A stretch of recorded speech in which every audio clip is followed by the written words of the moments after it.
vivons dans un monde où les émotions gouvernent et la tranquillité est devenue un luxe. Tout le monde réagit, peu réfléchissent. Il suffit d'un commentaire, d'un regard ou d'une critique pour que beaucoup perdent le contrôle. Le bruit extérieur est devenu si fort que peu écoutent ce qui se passe à l'intérieur.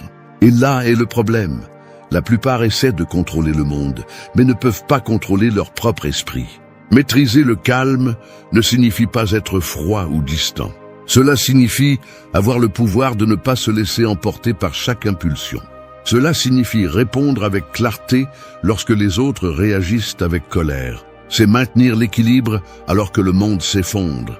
Les stoïciens l'ont mieux compris que quiconque.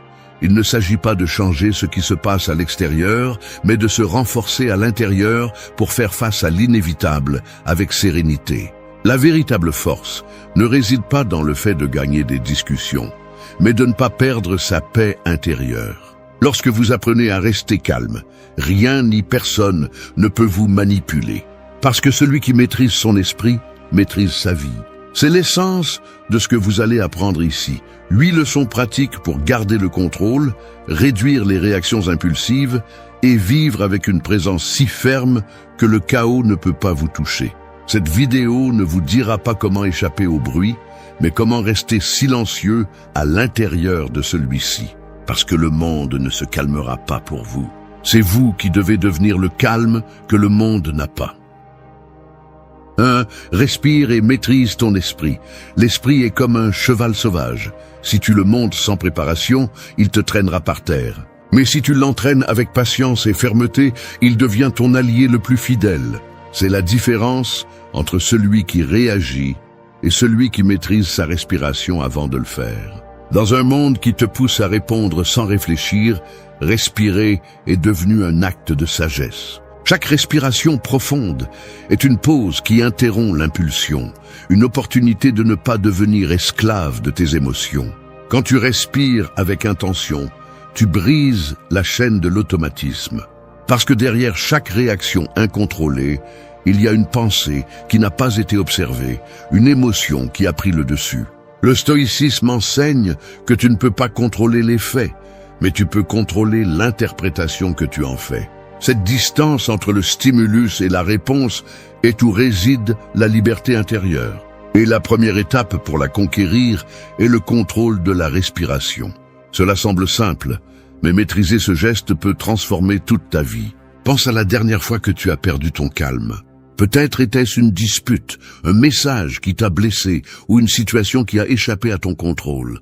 À ce moment-là, ta respiration s'est accélérée, ton esprit s'est fermé et tes mots sont devenus des armes. Si tu avais arrêté l'impulsion pendant quelques secondes, si tu avais inspiré profondément et observé la pensée avant d'agir, le résultat aurait été différent. Non pas parce que le problème aurait disparu, mais parce que tu aurais changé la façon de l'affronter. Respirer avec conscience, c'est revenir au présent, c'est dire à ton esprit « Je suis ici, tu ne me contrôleras pas ». Les anciens sages savaient que le contrôle de l'esprit commence par le corps. Le calme ne se cherche pas à l'extérieur, il se construit à l'intérieur, une respiration à la fois. La personne qui maîtrise sa respiration peut maintenir la clarté même au milieu du chaos. Elle n'a pas besoin d'élever la voix ni de prouver quoi que ce soit, car son pouvoir réside dans son silence intérieur. Pratiquer cela ne nécessite ni temple ni rituel. Il suffit de discipline. Chaque matin, avant de faire face au bruit, arrête-toi quelques minutes et respire profondément. Sens comment l'air entre et sort, sans hâte. Observe ce que ton esprit te dit, mais ne lui réponds pas. Laisse-le parler jusqu'à ce qu'il se fatigue. Alors tu remarqueras quelque chose. Les émotions perdent de leur force quand tu ne les nourris pas avec attention. C'est la pratique quotidienne de l'autodiscipline. La maîtrise de l'esprit ne se réalise pas du jour au lendemain. Elle se forge comme l'acier, avec répétition, feu et patience. Chaque fois que tu choisis de respirer au lieu de réagir, tu façonnes ton caractère. Et avec le temps, ce calme devient naturel, comme une seconde peau. Les gens te provoqueront, les problèmes arriveront, le monde restera chaotique, mais tu ne seras pas le même. Tu apprendras à rester ferme quand tout tremble. Respirer, c'est se rappeler que le pouvoir n'est pas dans le bruit mais dans la pause. que l'esprit n'est pas ton ennemi, il a juste besoin de direction. Et que se maîtriser n'est pas une tâche d'un jour, mais un art qui se pratique toute la vie. Parce que celui qui peut s'arrêter une seconde avant de réagir a le contrôle que des millions cherchent et que peu trouvent. Cette seconde est où commence la véritable liberté. 2. Accepte ce que tu ne peux pas changer. Il y a des batailles qui ne se gagnent pas en luttant, mais en lâchant l'épée. Imagine passer toute ta vie à pousser une porte qui ne s'ouvre que de l'intérieur. C'est l'image parfaite de ce que beaucoup font. Ils s'épuisent en essayant de contrôler ce qui n'a jamais été entre leurs mains. La réalité ne demande pas la permission et n'attend pas ton approbation. Ce qui arrive, arrive. Ce qui fait mal, fait mal. Résister ne fait que prolonger la souffrance. Accepter ne signifie pas se rendre. Cela signifie reprendre le contrôle de ce qui dépend de toi, ton attitude face à l'inévitable. Le stoïcisme l'explique avec une clarté brutale. Il y a des choses qui dépendent de toi et d'autres qui ne le font pas. Mais la plupart investissent leur énergie à l'inverse, en essayant de changer l'autre, en souhaitant que le passé ait été différent, en luttant contre des circonstances qui sont déjà passées. Cette lutte invisible consomme ton esprit et vole ta paix. Accepter ce que tu ne peux pas changer n'est pas un signe de faiblesse, c'est une déclaration de pouvoir. C'est regarder la réalité en face et dire « Je ne contrôle pas cela, mais je contrôle comment je vais réagir à cela ». Pense-y, combien de fois es-tu resté coincé dans des pensées qui commencent par « si seulement j'avais ». Si seulement j'avais dit, fait ou décidé autre chose. C'est un dialogue interne qui ne mène nulle part. Pendant ce temps, la vie continue et tu restes attaché à ce qui est déjà terminé. L'acceptation coupe ces chaînes. Elle te ramène au présent, le seul endroit où tu peux agir avec clarté. Résister à la réalité, c'est comme vouloir arrêter la mer avec tes mains. Tu finis épuisé, frustré et vide.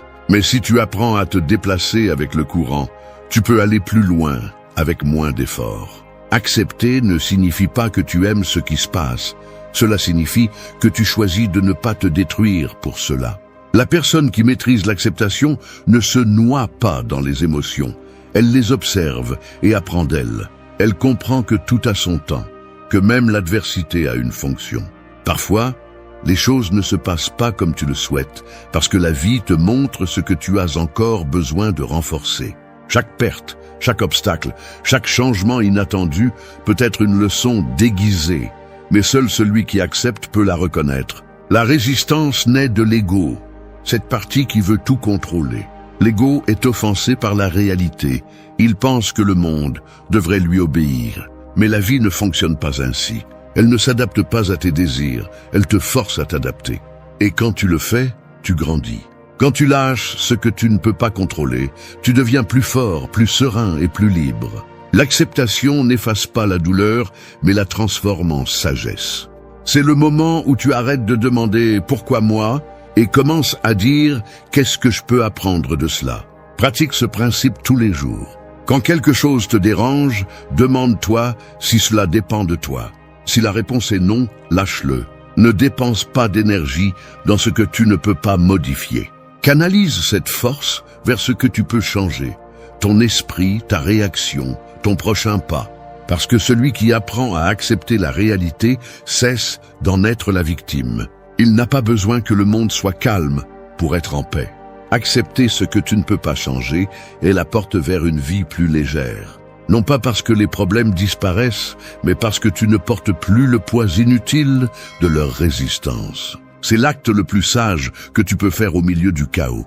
Regarder le désordre, le comprendre et continuer à avancer avec sérénité.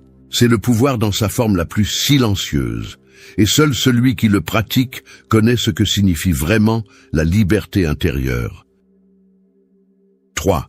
Ne prends rien personnellement. Il y a des gens qui vivent comme si le monde tournait pour les blesser. Chaque mot, chaque geste, chaque silence est interprété comme une attaque. Ils traversent la vie en portant une armure émotionnelle qui ne les protège pas, mais les enferme.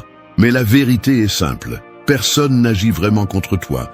La plupart ne font que réagir à leur propre chaos. Prendre les choses personnellement, c'est permettre que les émotions des autres te gouvernent, c'est donner ta paix à l'humeur d'un autre. L'esprit humain a tendance à chercher un sens à tout, même là où il n'y en a pas. Si quelqu'un ne te salue pas, tu supposes qu'il t'ignore. Si on ne répond pas à ton message, tu penses qu'on te méprise. Mais ce qui se passe vraiment, c'est que chaque personne est piégée dans son propre labyrinthe. Ses mots, ses actes, ses réactions sont le reflet de son histoire, pas de ta valeur. Quand tu comprends cela, tu te libères d'un fardeau inutile, celui de penser que tout ce qui se passe autour de toi est un jugement à ton égard. Le stoïcisme enseigne que tu ne contrôles pas les opinions ni les émotions des autres, mais bien la façon dont tu décides de les prendre. Chaque fois que tu laisses une critique t'affecter ou qu'un regard te perturbe, tu cèdes une partie de ton pouvoir. La force intérieure ne se démontre pas en attaquant, mais en restant intacte face à la provocation. Non pas parce que tu es indifférent, mais parce que tu sais que ta paix vaut plus que n'importe quelle dispute. Ne pas prendre les choses personnellement est une forme d'intelligence émotionnelle. C'est observer ce qui se passe et dire « cela parle d'eux, pas de moi ». Parfois, les gens mentent, manipulent ou blessent, non pas parce que tu es leur cible, mais parce que c'est la seule façon qu'ils connaissent de se sentir en contrôle. Si tu tombes dans leur jeu, tu deviens ce que tu critiques. Mais si tu restes calme, tu désarmes leur pouvoir. L'esprit tranquille a toujours l'avantage. Pense à cela dans ta vie quotidienne. Quand quelqu'un te crie dessus, quand on te critique, quand on te juge sans te connaître, qu'as-tu à gagner à réagir de la même manière ? Peut-être une sensation momentanée de soulagement, mais ensuite vient le vide. En revanche, si tu gardes ton centre et réponds avec sérénité, le message est clair. Je ne suis pas disponible pour tes tempêtes. Ce niveau d'autocontrôle ne s'obtient pas avec l'ego, mais avec la connaissance de soi. Tu apprends à reconnaître tes émotions sans te laisser emporter par elles. La plupart des conflits s'aggravent parce que les gens se sentent attaqués même quand ils ne le sont pas. Et cette habitude de tout prendre personnellement détruit les relations, les opportunités et même la santé mentale. Chaque fois que tu décides de ne pas prendre quelque chose personnellement, tu interromps un cycle de réactivité qui peut consommer ton énergie pendant des jours. La liberté émotionnelle commence quand tu comprends que tu n'as pas besoin de te défendre de tout. Pratique cela comme un entraînement quotidien. Quand quelque chose te perturbe, respire, fais un pas en arrière et demande-toi si cela a vraiment quelque chose à voir avec toi. 9 fois sur 10, ce n'est pas le cas. Tout ce que les autres pensent ou disent ne mérite pas ta réponse. Apprends à garder le silence quand le bruit ne t'apporte rien. Le calme déconcerte ceux qui vivent du conflit. Ne rien prendre personnellement n'est pas de l'indifférence, c'est de la maturité. C'est choisir ta paix au-dessus de ton orgueil. C'est comprendre que le monde ne te comprendra pas toujours, et ce n'est pas grave. Parce que quand tu apprends à séparer ce que les autres projettent de ce que tu es, tu reprends le contrôle total de ton énergie. Et celui qui contrôle son énergie domine sa vie. 4. Observe avant d'agir. Le feu ne détruit pas parce qu'il existe, il détruit parce qu'il n'est pas contrôlé. C'est ainsi que fonctionne la réaction humaine. Une étincelle d'émotion mal gérée peut enflammer une relation, un travail ou une opportunité. La plupart des gens n'observent pas, ils répondent simplement. Mais celui qui apprend à observer avant d'agir devient quelqu'un qui voit au-delà de l'impulsion. Et cela, dans un monde dominé par la précipitation et la provocation, est une forme de pouvoir silencieux. Chaque fois que l'émotion prend le contrôle, le jugement disparaît. Nous agissons à partir de la colère, de la frustration ou de la peur, puis nous cherchons à justifier ce que nous avons dit ou fait. Mais il est déjà trop tard. Les mots lâchés dans un moment de cécité émotionnelle ne sont pas récupérables. Observer, c'est arrêter ce cycle, c'est mettre une pause entre ce que tu ressens et ce que tu décides de faire avec. Il ne s'agit pas de réprimer, mais d'avoir le courage de regarder attentivement ce qui se passe en toi avant de bouger. Le stoïcisme enseigne que rien d'extérieur n'a de pouvoir sur toi si tu ne le lui donnes pas. Mais pour ne pas le lui donner, tu as besoin d'observer.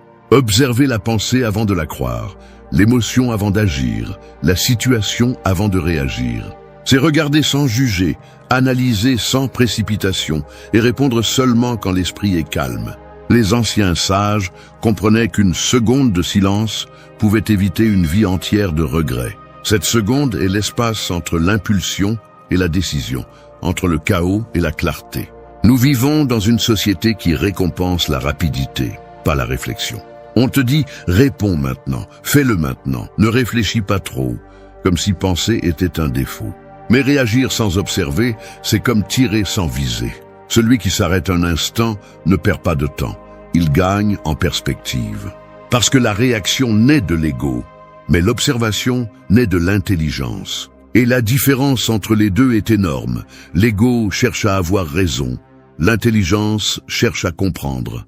Pense au moment où tes actes ont été impulsifs. Cette discussion qui a dégénéré, cette décision prise sous le coup de la colère, ou ce message envoyé sans réfléchir. Si tu avais observé ton émotion, si tu avais attendu quelques minutes, tu aurais remarqué que ce n'était pas la situation qui te provoquait, mais ce que tu croyais à son sujet.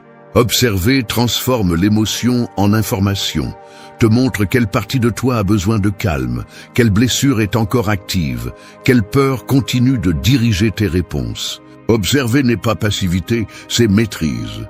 L'observateur n'est pas immobile, il agit, mais il agit avec précision.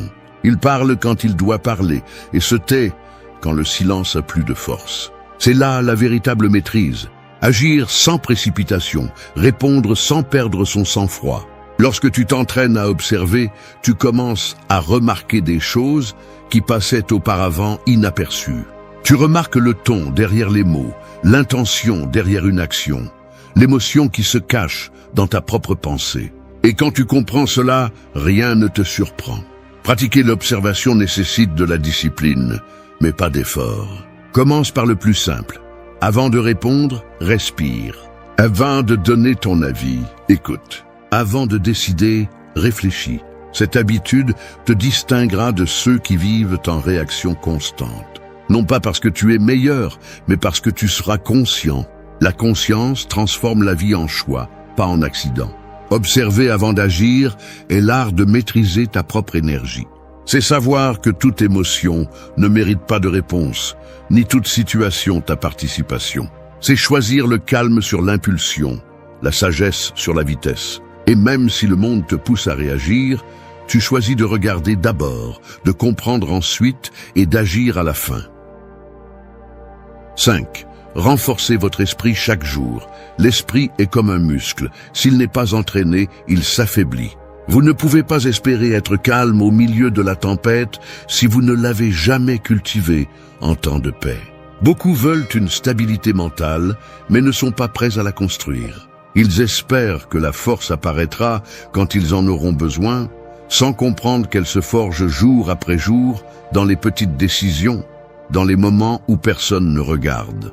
L'esprit fort ne naît pas du talent, mais de la pratique constante. Chaque jour, la vie vous met à l'épreuve, non pas avec de grandes tragédies, mais avec de petits désagréments. Le trafic, la critique, l'attente, l'échec, la déception. C'est là que votre entraînement est mesuré. Si vous perdez le contrôle face à la moindre chose, imaginez ce qui se passera lorsque quelque chose de vraiment défiant arrivera. Les stoïciens savaient que l'esprit devait être exercé tout comme le corps. C'est pourquoi ils pratiquaient l'inconfort, le silence, la réflexion quotidienne, non pas pour souffrir, mais pour se préparer. La force mentale n'est pas une dureté émotionnelle, c'est de la résilience. C'est la capacité de rester ferme sans perdre son humanité. Renforcer l'esprit commence par observer vos pensées et ne pas croire en toutes. L'esprit ne dit pas toujours la vérité. Parfois il exagère, déforme, dramatise. Si vous ne l'entraînez pas, il vous entraînera à réagir par peur ou par insécurité. Mais si vous apprenez à reconnaître ces schémas, vous pourrez l'utiliser à votre avantage. Entraîner l'esprit ne signifie pas éliminer les émotions, mais les comprendre et les diriger. La clarté intérieure est obtenue lorsque la discipline remplace l'impulsion. Faites de l'autocontrôle une habitude quotidienne. Vous n'avez pas besoin de grands rituels, juste de la cohérence. Réveillez-vous chaque matin avec une intention claire. Aujourd'hui, je ne réagirai pas. Aujourd'hui, je déciderai calmement. Cette phrase répétée chaque jour est un ordre au subconscient, une graine de maîtrise intérieure. Chaque fois que vous choisissez la sérénité au lieu de la colère, vous renforcez votre esprit. Chaque fois que vous tenez parole, même si personne ne vous voit, vous construisez votre caractère. La force mentale se nourrit aussi du silence. Dans un monde qui ne cesse de parler, apprendre à se taire est un entraînement profond. Le silence ne vous éloigne pas seulement du bruit extérieur, il vous confronte à vous-même. Il vous oblige à écouter vos pensées et à reconnaître celles qui vous servent et celles qui vous sabotent. Et quand vous pouvez supporter votre propre silence, rien d'extérieur ne peut vous déstabiliser. L'esprit se renforce dans le calme, pas dans la distraction. Entourez-vous de ce qui vous élève. Les personnes, les livres, les idées, les habitudes que vous construisez, tous façonnent votre esprit. Si vous consommez du chaos, vous penserez au chaos. Si vous nourrissez votre esprit de sagesse, vous agirez avec sagesse. La force ne se construit pas du jour au lendemain, mais chaque jour compte. La constance est plus puissante que la motivation. Vous n'avez pas besoin de vous sentir fort, vous avez juste besoin d'agir comme quelqu'un qui veut l'être. Avec le temps, cette attitude devient votre nature. Et souvenez-vous, renforcer votre esprit ne signifie pas devenir insensible. C'est apprendre à ressentir sans que le sentiment ne vous contrôle. C'est garder son calme quand les autres perdent le contrôle. C'est avoir des pensées claires quand les autres se noient dans la confusion. Un esprit fort ne réagit pas, il choisit. Il ne se plaint pas, il agit. Il ne se brise pas, il s'adapte. Faites de votre esprit votre priorité. Parce que si vous ne l'entraînez pas, le monde le fera pour vous. Et ce ne sera pas avec patience ni compassion. Chaque jour est une opportunité pour devenir plus stable, plus conscient et plus libre. Parce que celui qui renforce son esprit chaque jour ne survit pas seulement au chaos. Il le traverse avec dignité et devient l'exemple vivant que la véritable force vient toujours de l'intérieur. 6. Vis sans attente. Les attentes sont comme des miroirs brisés. Ils te montrent une image déformée de la réalité. Et lorsque tu essaies de les tenir, tu finis par te couper avec les fragments. La plupart des gens ne souffrent pas de ce qui se passe, mais de ce qu'ils espéraient qui se passerait. Ils vivent attachés à un scénario invisible, où les autres doivent agir comme ils l'imaginent, où la vie doit suivre leur plan et où chaque résultat devrait coïncider avec leurs désirs. Mais rien dans l'existence n'est obligé de suivre tes attentes. Vivre sans attente ne signifie pas perdre l'espoir. Cela signifie se libérer de l'illusion du contrôle. Parce que lorsque tu espères trop, tu dépends du résultat pour te sentir en paix. Si ça se passe bien, tu te sens bien. Si ça ne se passe pas bien, tu t'effondres. Ce tourbillon émotionnel te rend esclave du résultat et te vole ta sérénité. Le stoïcisme enseigne que le véritable équilibre naît lorsque tu fais ce qui est juste, sans exiger que tout se passe comme tu le souhaites. Agir par devoir, non par attente, est la base de la maîtrise intérieure. Chaque fois que tu attends quelque chose de quelqu'un, tu ouvres une porte à la souffrance. Tu attends de la compréhension et l'indifférence arrive. Tu attends de la loyauté et la trahison arrive.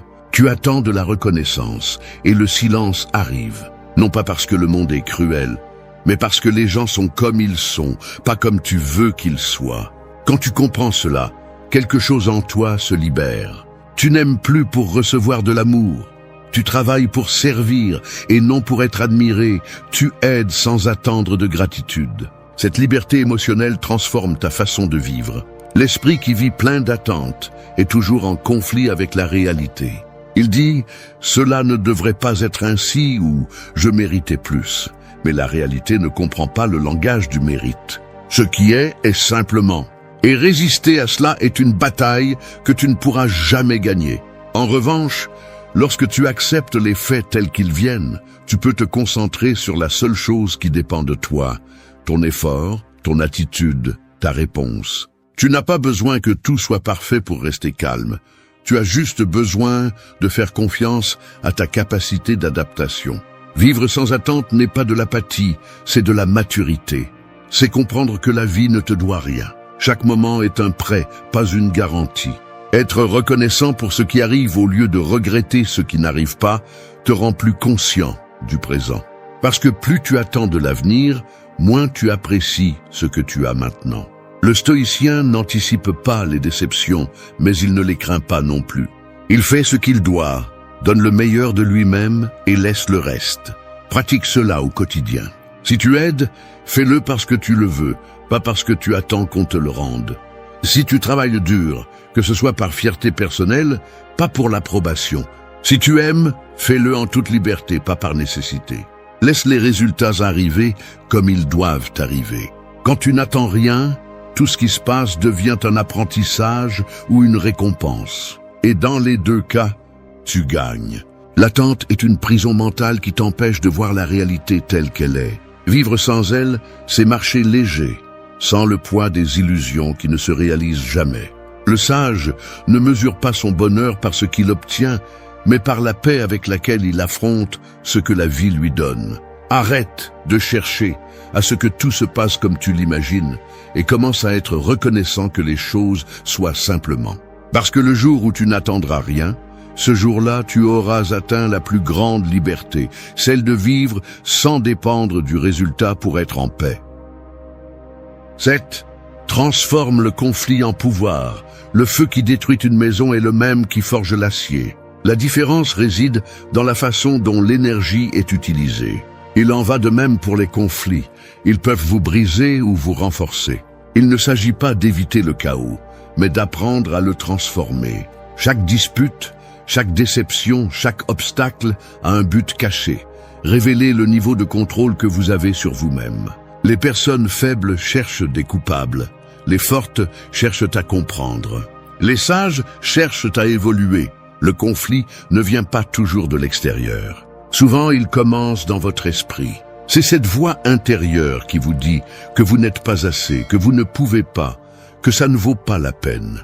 Si vous ne lui faites pas face, elle finit par vous dominer. Mais lorsque vous apprenez à voir le conflit avec d'autres yeux, vous comprenez que chaque choc est une occasion de polir votre caractère. Le stoïcien ne se plaint pas des défis, il les utilise. Il comprend que sans friction, il n'y a pas de croissance. Ce qui fait mal aujourd'hui peut devenir votre plus grande source de sagesse si vous y faites face avec calme et réflexion. L'erreur la plus courante est de réagir impulsivement aux problèmes. Crier, discuter, blâmer ou abandonner. C'est la sortie facile. Mais chaque fois que vous faites cela, vous perdez du pouvoir. Le conflit ne se résout pas avec plus de chaos. Il se dissout avec clarté. C'est pourquoi les sages ne répondent pas immédiatement. Ils observent, analysent, respirent. Ils voient le conflit comme un entraînement. La vie n'essaie pas de vous détruire. Elle renforce votre tempérament. Chaque épreuve que vous affrontez est une leçon sur vous, pas sur les autres. Pensez aux fois où les problèmes vous ont poussé à changer. Lorsque vous avez été trahi, vous avez appris à vous faire confiance. Lorsque vous avez été rejeté, vous avez appris à vous valoriser.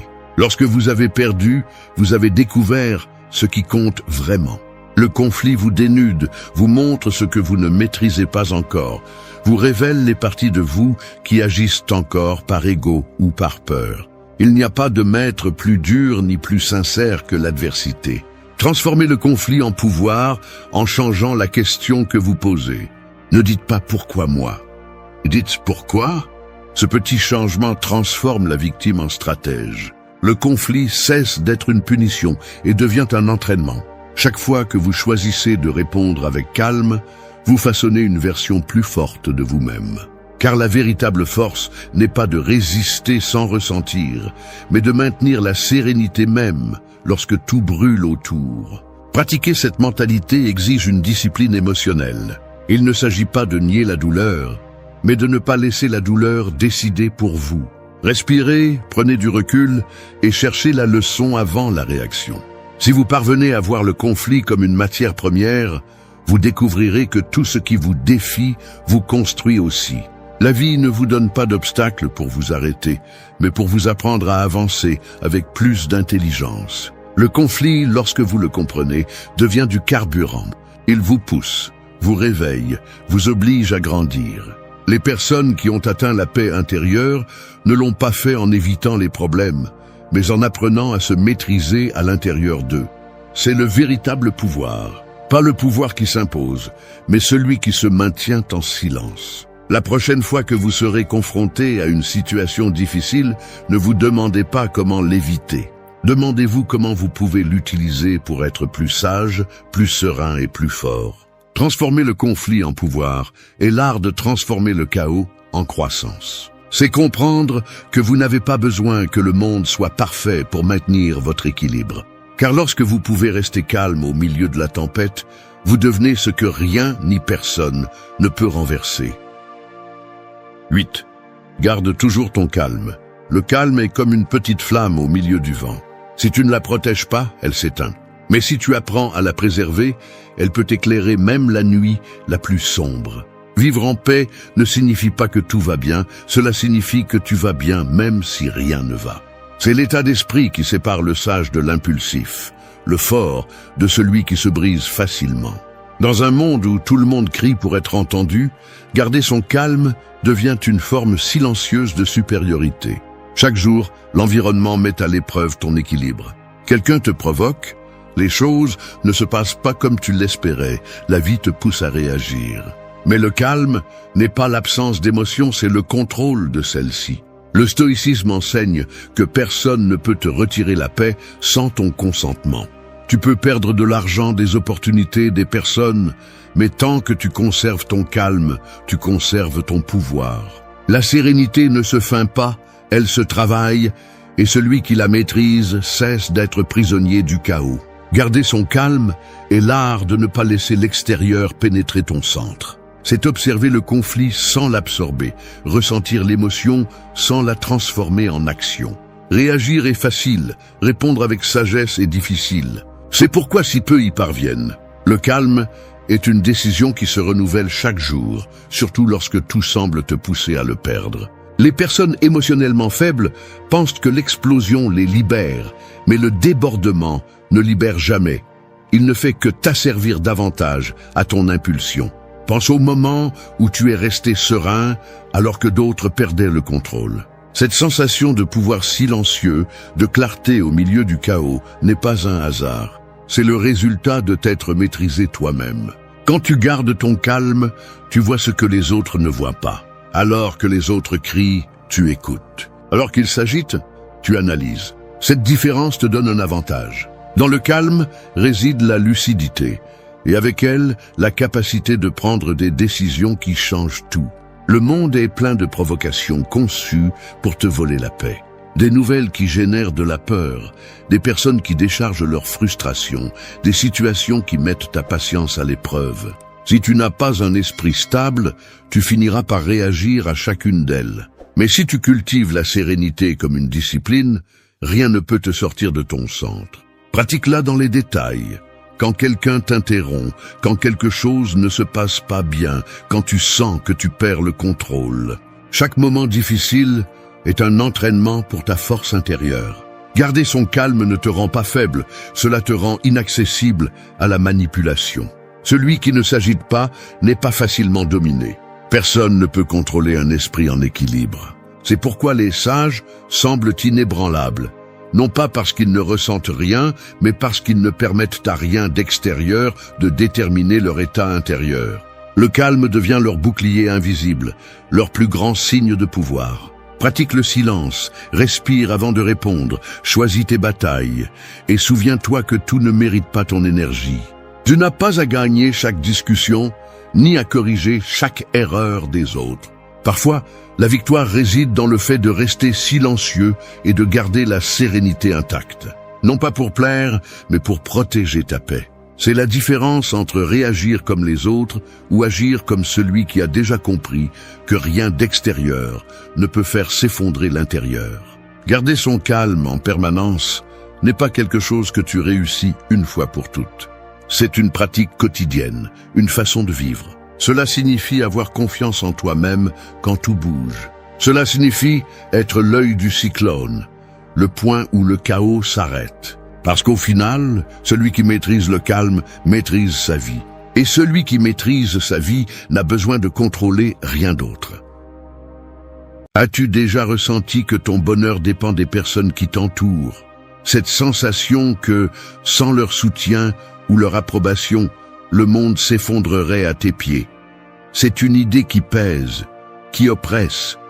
Mais laisse-moi te dire quelque chose. Cela n'a pas à être ainsi. Aujourd'hui, tu es sur le point de découvrir un chemin différent. Un chemin où la force, la tranquillité et la paix intérieure ne dépendent de personne d'autre que de toi-même. Vivre sans avoir besoin de la validation des autres n'est pas un rejet de la connexion humaine, mais une façon de libérer l'immense pouvoir qui réside en toi. Grâce à des habitudes inspirées du stoïcisme et de la réflexion personnelle, tu apprendras à devenir ta meilleure compagnie, à trouver la clarté dans le silence et à marcher avec confiance sur le chemin de la vie, même quand il n'y a personne à tes côtés. Ce voyage n'est pas facile, mais c'est le seul qui compte vraiment.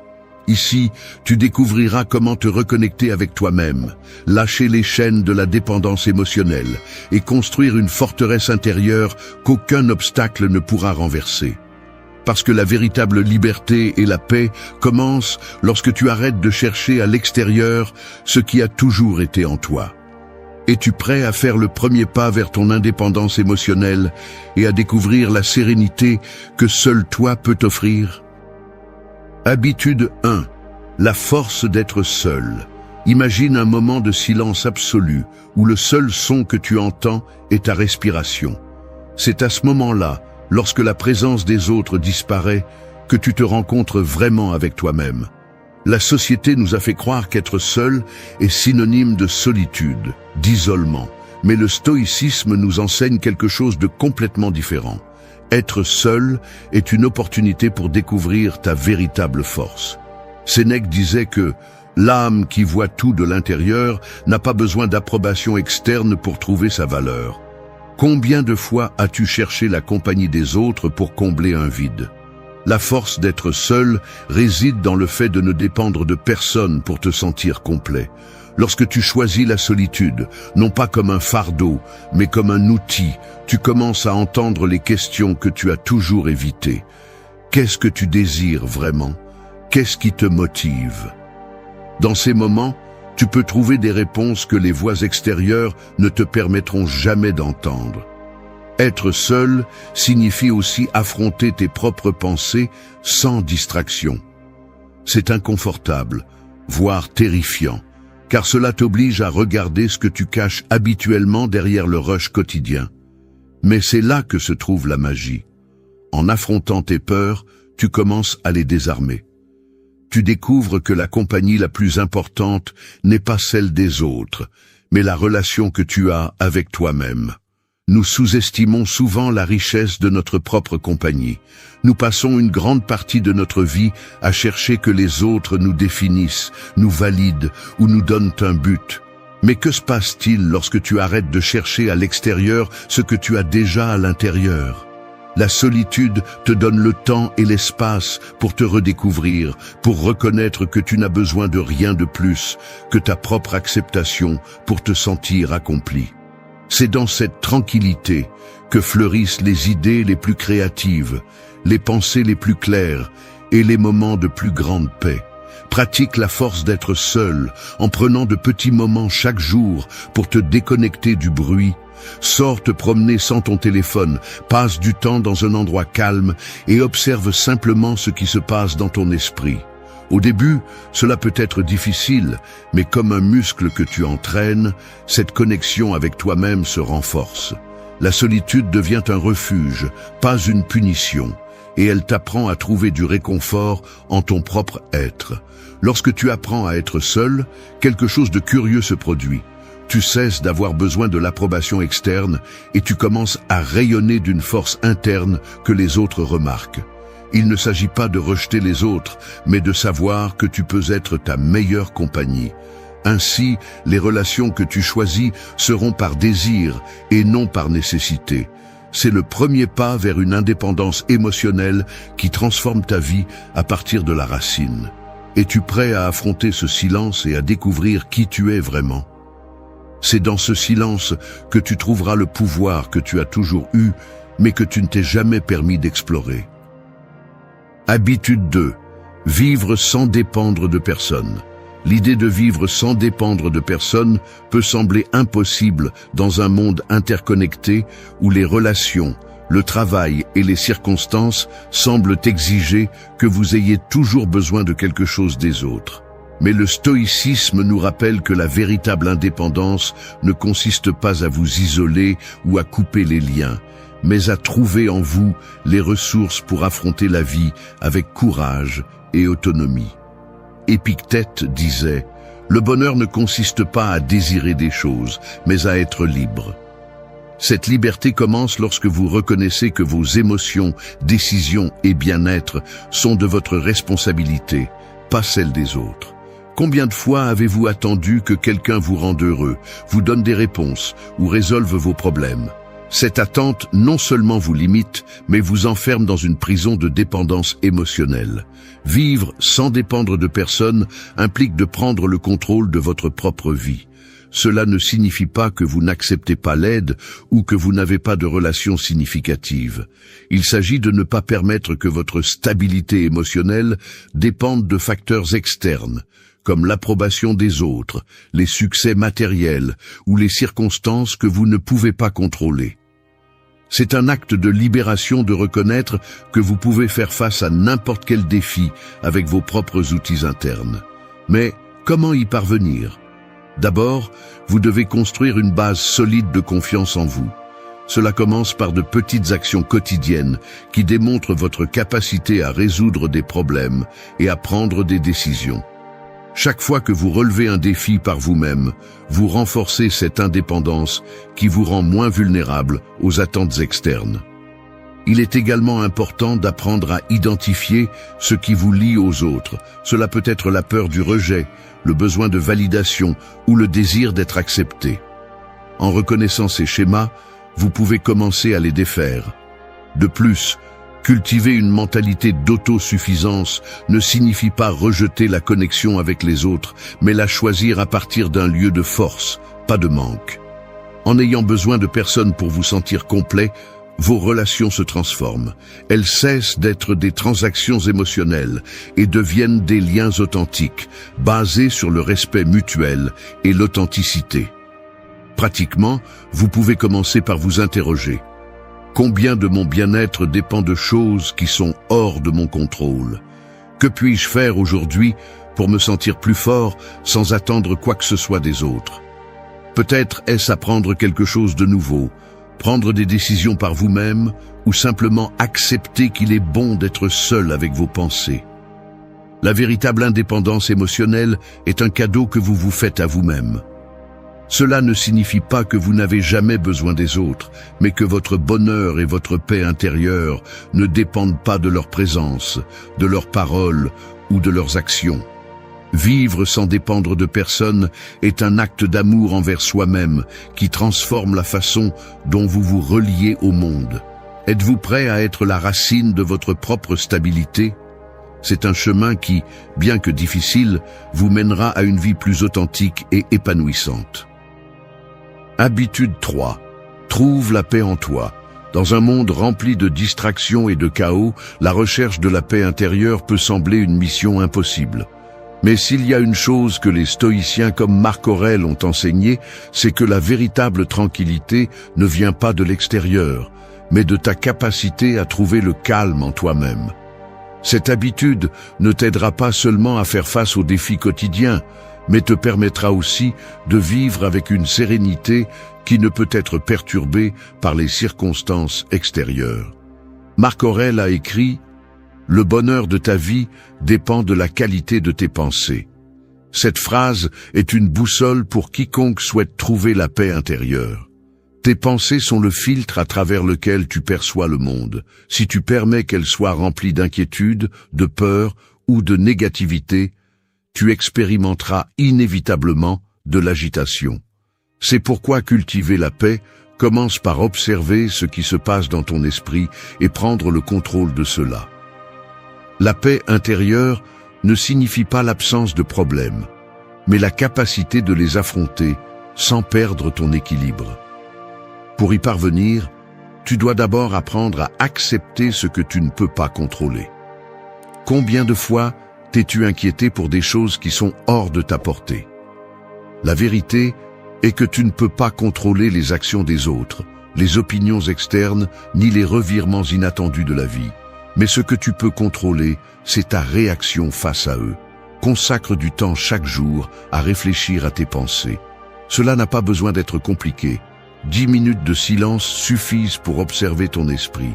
Demande-toi, est-ce que je nourris ma tranquillité ou est-ce que je laisse le chaos externe prendre le dessus sur moi? Pratique la gratitude pour ce que tu as dans le présent, au lieu de t'obséder sur ce qui te manque.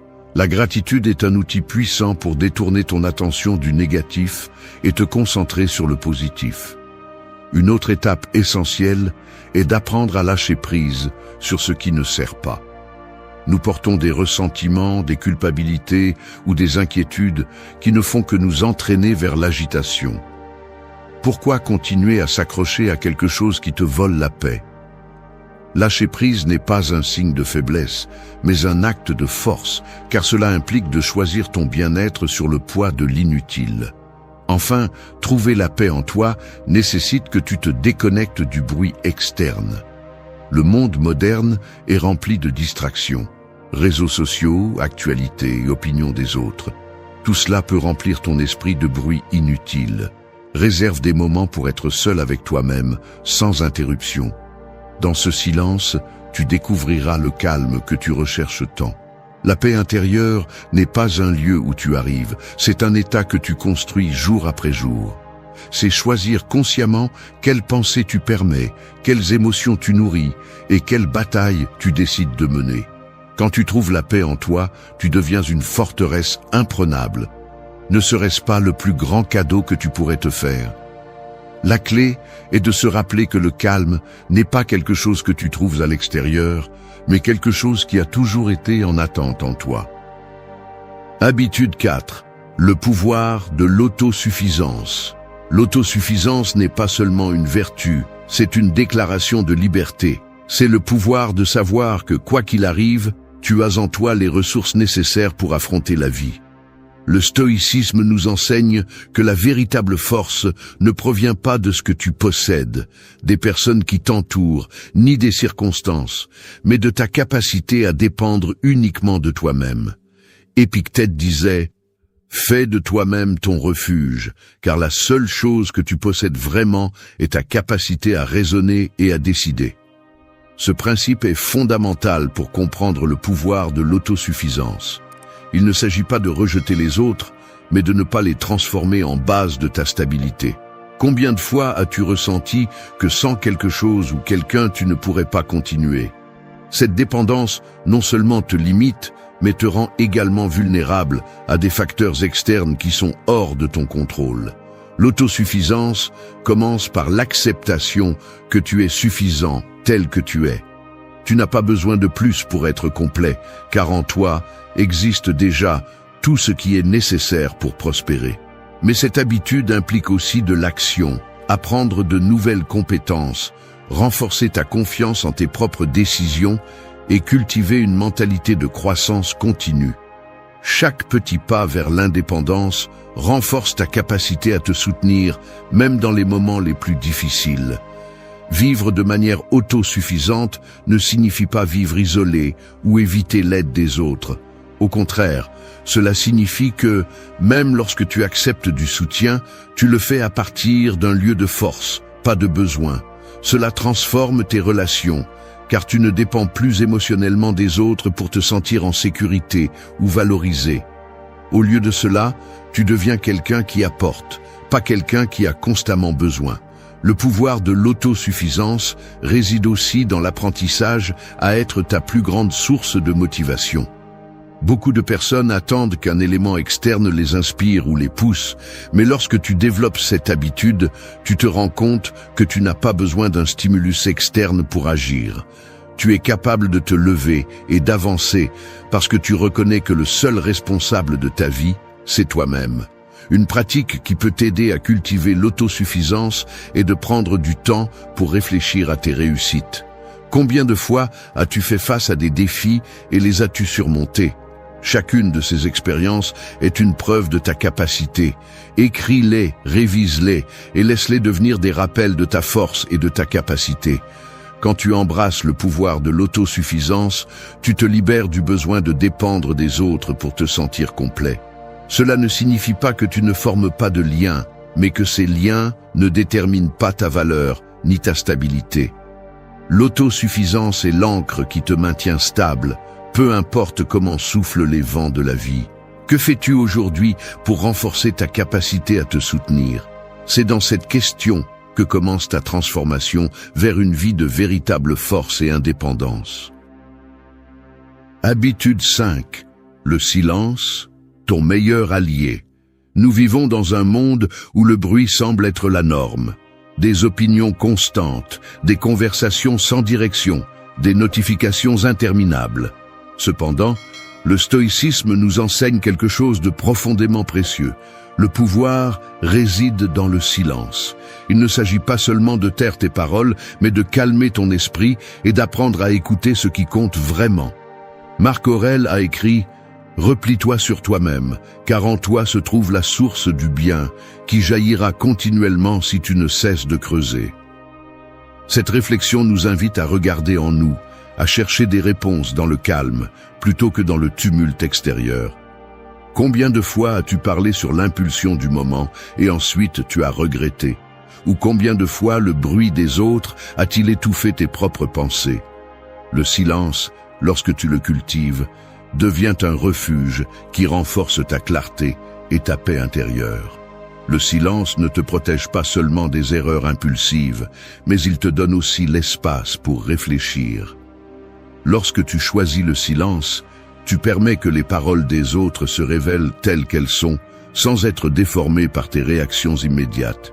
Écouter attentivement, plutôt que de parler sans réfléchir, est une compétence puissante qui peut transformer tes relations et ta perception du monde.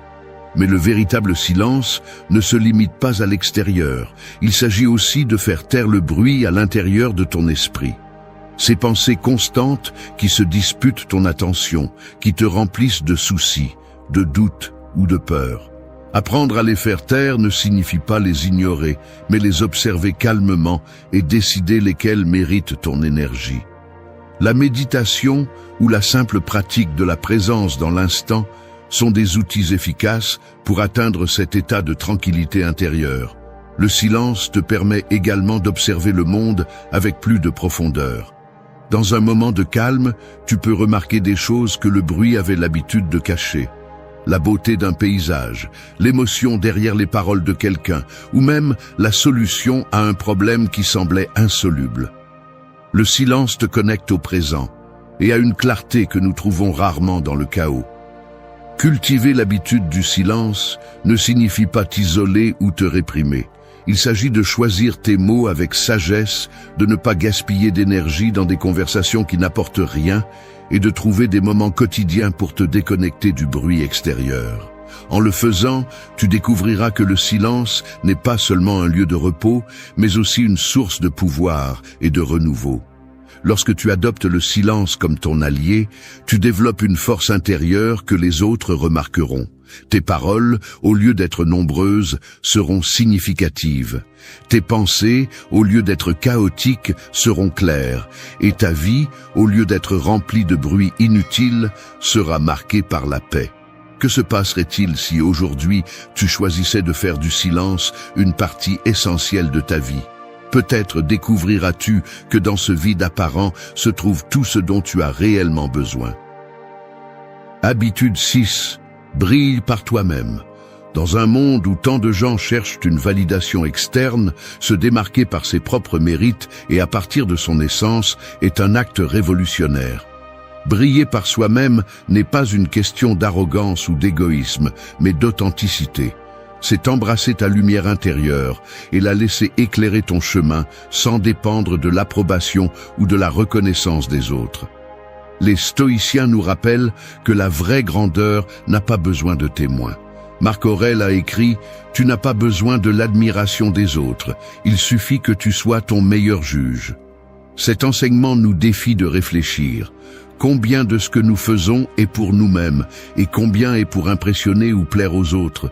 Vivre avec l'intention de briller de l'intérieur exige que tu te libères de ce besoin constant d'approbation qui consomme ton énergie et te déconnecte de ton vrai moi. Briller par toi-même commence par l'acceptation de qui tu es, avec tes forces et tes imperfections. Quand tu te reconnais pleinement, tu arrêtes de chercher dans les autres la validation que tu devrais déjà te donner à toi-même. C'est une déclaration d'indépendance émotionnelle. Tu n'as pas besoin d'applaudissements parce que tu sais que la valeur de ce que tu fais ne dépend pas de l'opinion des autres. Cependant, cela ne signifie pas que tu ignores les autres ou que tu deviens indifférent à leurs besoins.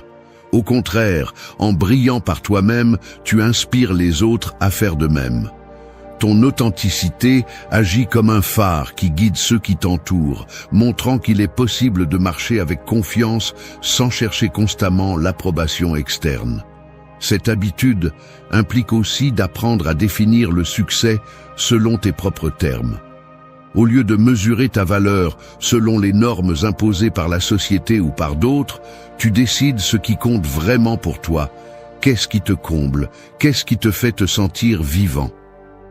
Lorsque tu te concentres sur ces questions, tu découvres que le chemin vers l'épanouissement n'est pas d'être ce que les autres attendent, mais d'être fidèle à toi-même.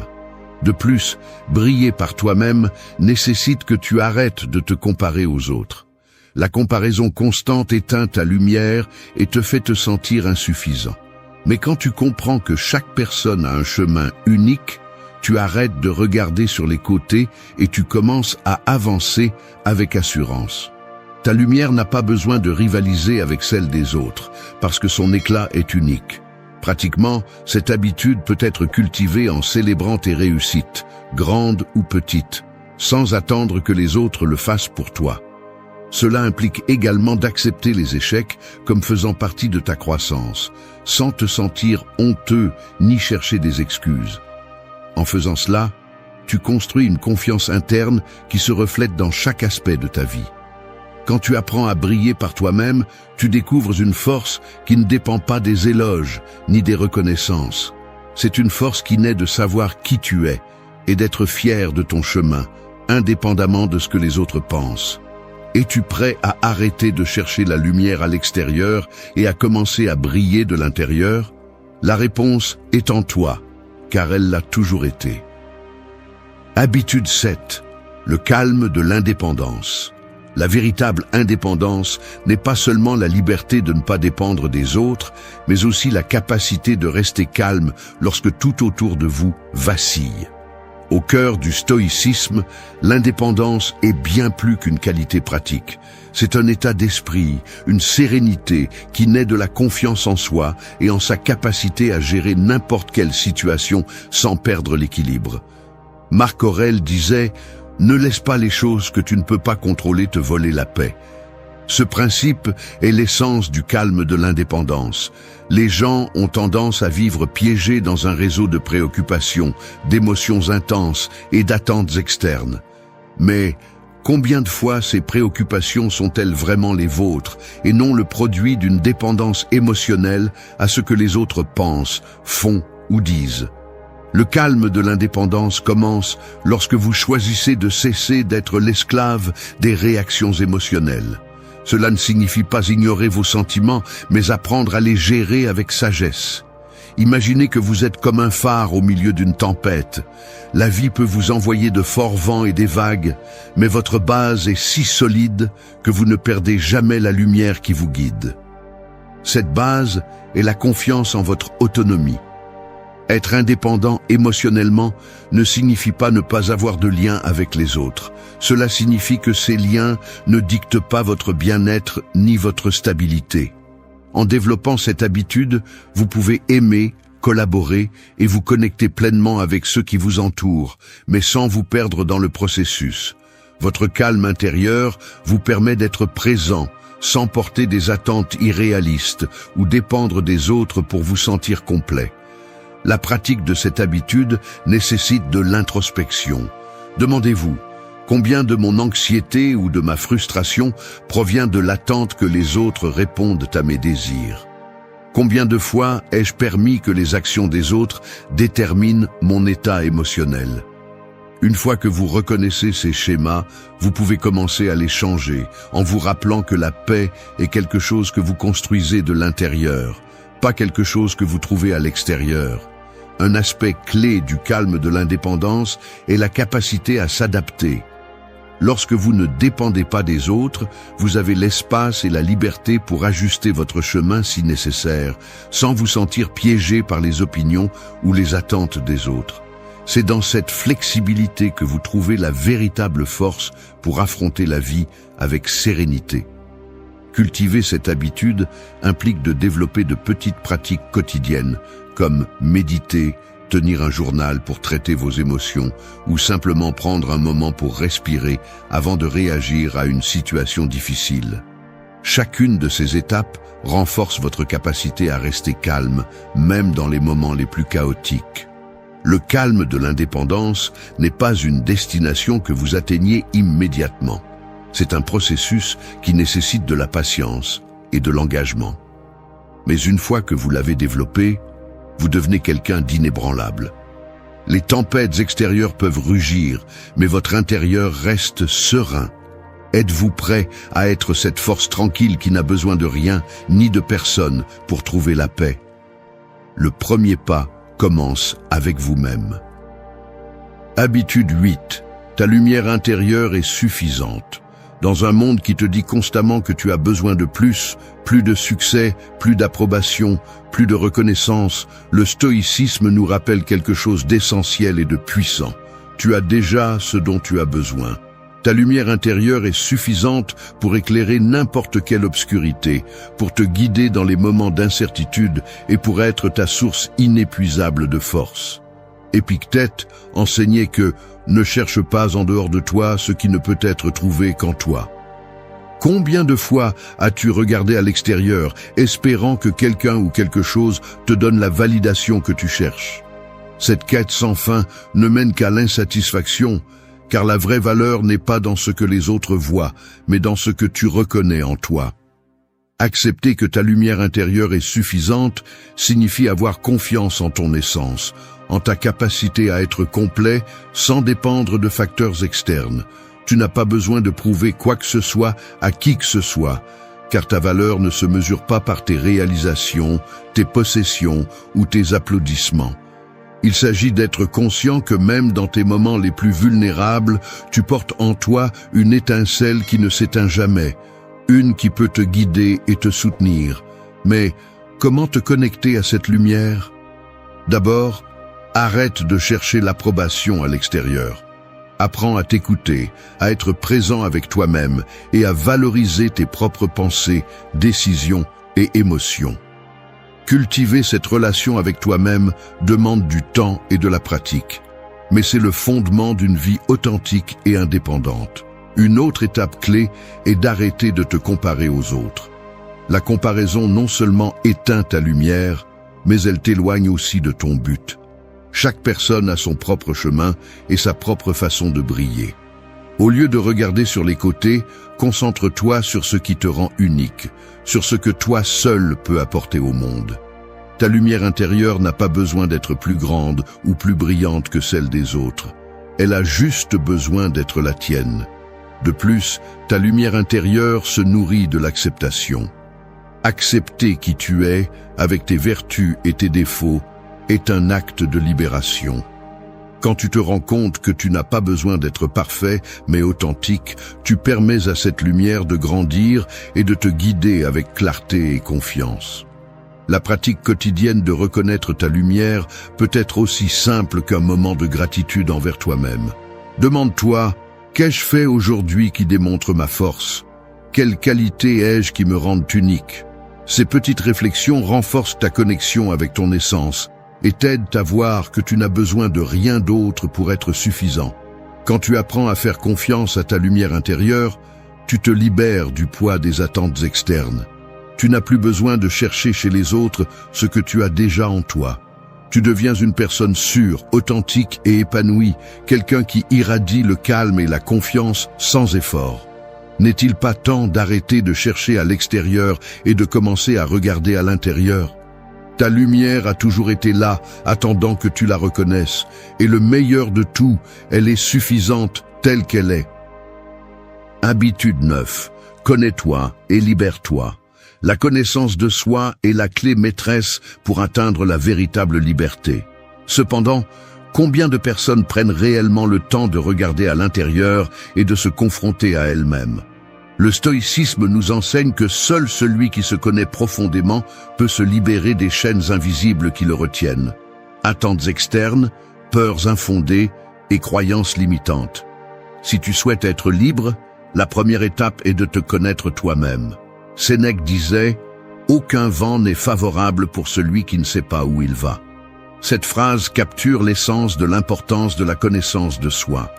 Si tu n'as pas de clarté sur qui tu es, ce que tu désires et ce qui te motive, il est facile de te perdre dans les courants de la vie. Vivre sans te connaître toi-même est comme marcher dans l'obscurité. Chaque décision, relation ou défi semble plus compliqué qu'il ne l'est réellement. Te connaître toi-même commence par le courage de faire face à tes pensées, émotions et schémas de comportement. Ce n'est pas un processus facile, car il implique d'accepter à la fois tes forces et tes faiblesses. Mais c'est dans cette acceptation que réside le pouvoir. En reconnaissant tes points forts, tu peux les renforcer. En identifiant tes faiblesses, tu peux travailler dessus sans te juger, simplement comme un acte de croissance. L'étape suivante vers la libération est de remettre en question les croyances que tu as adoptées sans réfléchir. Souvent, nous vivons avec des idées et des règles qui ne sont pas les nôtres, mais qui nous sont imposées par la société, la famille ou les expériences passées. Demande-toi, quelles croyances guident ma vie en ce moment? Sont-elles vraiment les miennes ou les ai-je simplement acceptées sans les remettre en question? Cet exercice te permettra de filtrer ce qui est authentique pour toi et de lâcher ce qui ne l'est pas. L'auto-observation est également clé. Prends le temps de réfléchir à tes actions et décisions. Pourquoi as-tu agi de telle manière? Qu'est-ce qui a motivé tes paroles ou tes choix? En le faisant, tu commences à remarquer des schémas que tu n'avais peut-être jamais vus auparavant. Ces schémas sont la base de ton comportement. Et en les identifiant, tu peux décider lesquels garder et lesquels transformer. Te libérer implique non seulement de te connaître, mais aussi d'accepter que tu n'as pas besoin de répondre aux attentes externes pour te sentir épanoui. Lorsque tu te connais profondément, les opinions des autres perdent leur poids. Tu deviens immunisé contre le jugement externe parce que tu sais qui tu es et où tu vas. Te connaître et te libérer n'est pas une destination, mais un processus constant. Chaque jour est une opportunité de découvrir quelque chose de nouveau sur toi-même, d'ajuster ton cap et de lâcher ce dont tu n'as plus besoin. Au final, cette habitude te donne la plus grande des libertés. Être authentique et vivre en paix avec toi-même. Es-tu prêt à entreprendre ce voyage? Habitude 10. Écris ta paix intérieure. L'écriture est bien plus que des mots sur du papier. C'est un pont vers ton esprit, un miroir où tu reflètes tes pensées les plus profondes et un outil puissant pour trouver la clarté et la tranquillité. Dans le stoïcisme, écrire n'était pas seulement un exercice, mais une pratique essentielle pour cultiver la paix intérieure. Marc Aurèle, dans ses méditations, n'écrivait pas pour les autres, mais pour lui-même, comme un acte d'auto-exploration et de croissance personnelle. Quand tu décides d'écrire ta paix intérieure, tu prends le contrôle de tes pensées et émotions. Nous vivons dans un monde où l'esprit est constamment rempli de bruit, inquiétude, attente, peur. Mettre ces pensées en mots te permet de les organiser, de les comprendre et, dans de nombreux cas, de les lâcher. Écrire, c'est comme vider un sac à dos rempli de pierres pour ne garder que l'essentiel. La pratique de l'écriture ne requiert pas de complexité. Tu peux commencer par une simple question. Comment me sens-je aujourd'hui? Cet acte apparemment simple ouvre la porte à des réflexions plus profondes. Peut-être découvriras-tu quelque chose que tu n'avais pas remarqué, une peur cachée, une émotion non traitée, ou même une gratitude que tu avais négligée. L'écriture te permet d'explorer ces coins de ton esprit qui sont souvent relégués dans la précipitation quotidienne. De plus, écrire sur tes inquiétudes peut t'aider à leur enlever du pouvoir. Quand quelque chose t'accable, le mettre en mots le rend tangible et gérable. Tu peux voir la situation sous un nouvel angle et trouver des solutions qui semblaient auparavant invisibles. C'est aussi un espace sûr où tu peux exprimer tes pensées les plus vulnérables sans craindre le jugement des autres. Mais écrire ne concerne pas seulement le traitement du négatif. C'est aussi un outil pour se concentrer sur le positif.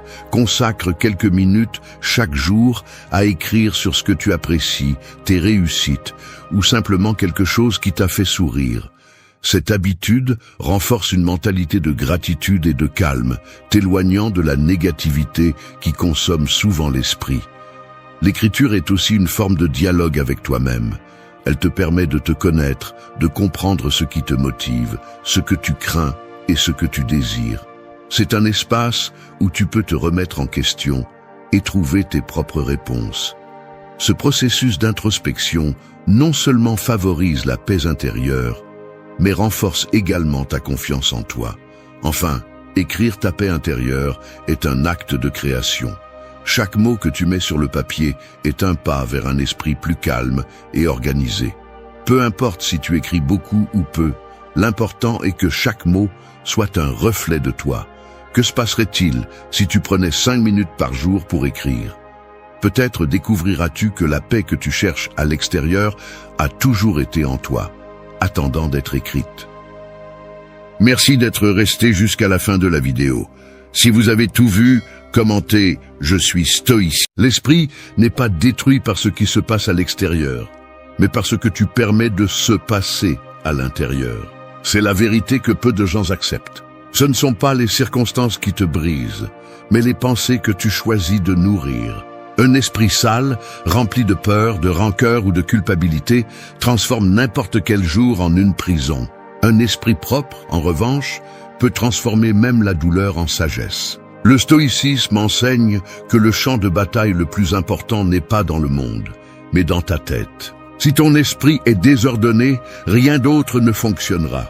Tu peux avoir du succès, de l'amour ou de la reconnaissance, mais si tes pensées sont en guerre, tu vivras fatigué de toi-même. L'esprit ne se nettoie pas une fois, il s'entraîne tous les jours. Chaque pensée négative que tu laisses passer sans l'affronter devient une ombre qui se multiplie. C'est pourquoi le travail intérieur est le plus difficile, mais aussi le plus nécessaire. Nettoyer ton esprit ne signifie pas le vider, mais le purifier de ce qui le contamine. Cela signifie arrêter de réagir à tout, arrêter de vivre emporté par des émotions passagères et commencer à observer sans être esclave de ce que tu ressens. Ce n'est pas un chemin pour les faibles, car regarder en soi exige du courage. Il exige de reconnaître que souvent l'ennemi n'est pas à l'extérieur, mais à l'intérieur, déguisé en pensée.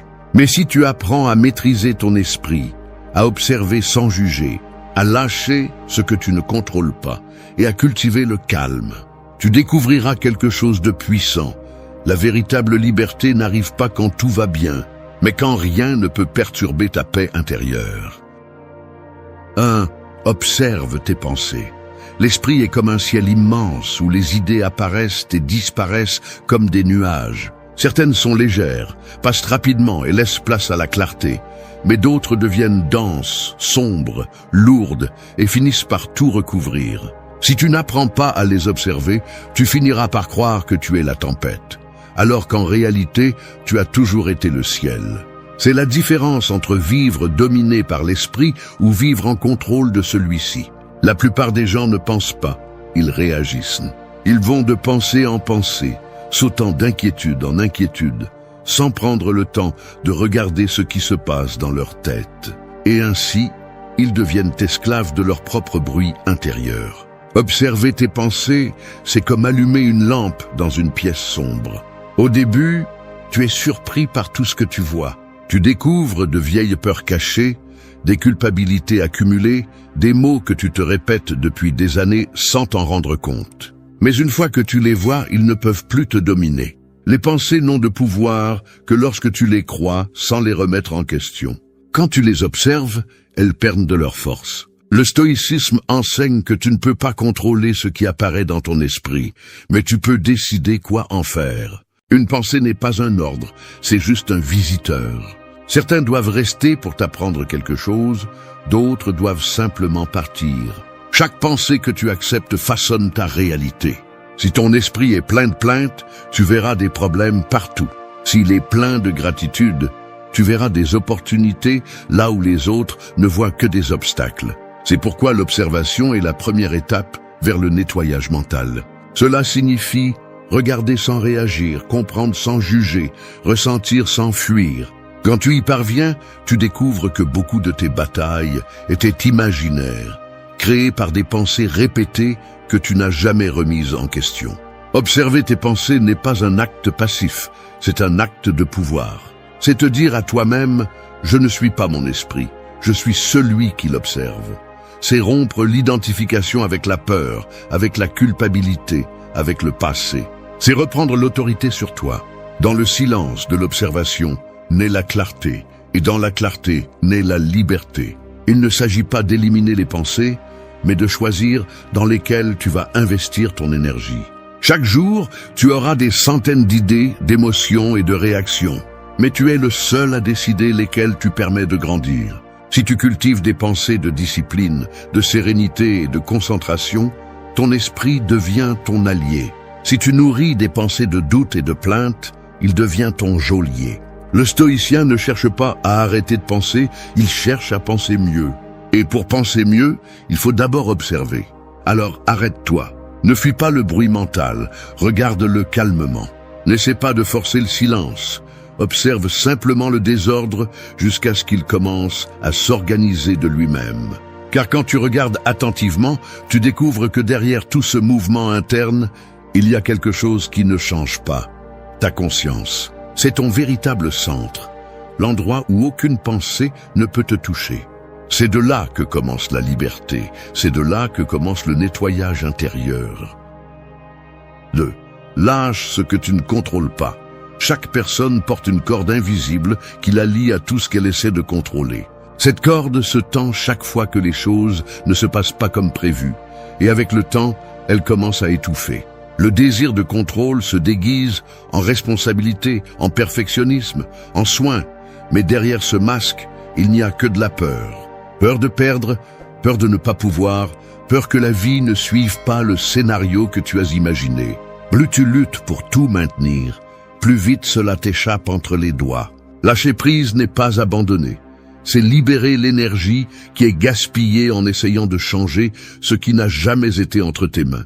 C'est accepter que tu ne peux pas arrêter la pluie, mais que tu peux apprendre à marcher sous elle.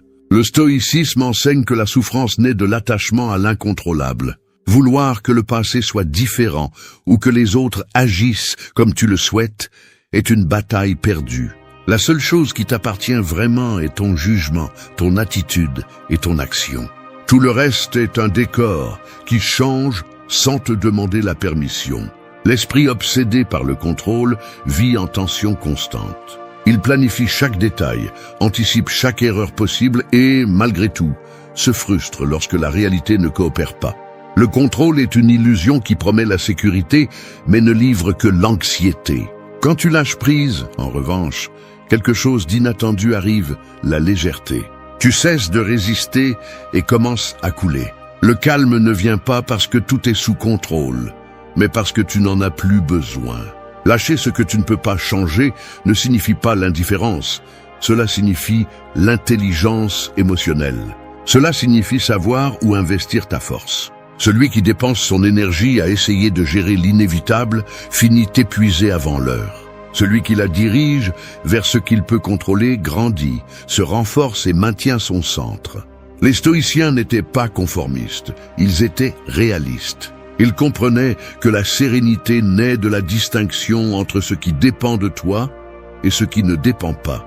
Chaque fois que tu répètes une préoccupation dans ton esprit, tu essaies de contrôler l'avenir.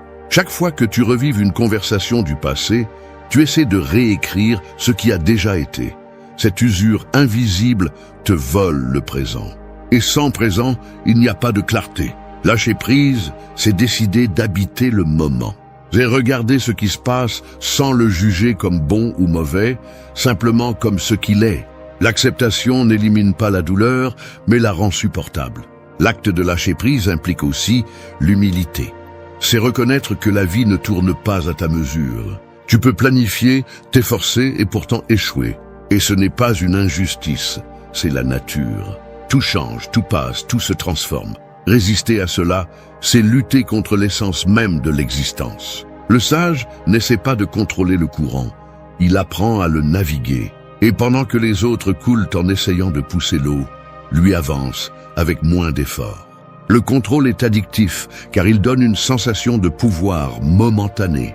Mais quand le monde ne répond pas, cette sensation s'effondre et la frustration apparaît. La vraie force réside dans le fait de savoir s'adapter, pas dans le fait de tout dominer. Lâcher prise est une pratique quotidienne.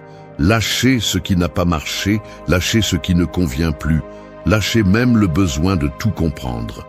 Tu n'as pas besoin d'avoir toutes les réponses pour avancer. L'esprit se nettoie lorsqu'il cesse de lutter contre l'inévitable. Lâche le passé, non pas parce qu'il n'a pas d'importance, mais parce qu'il a déjà rempli sa fonction.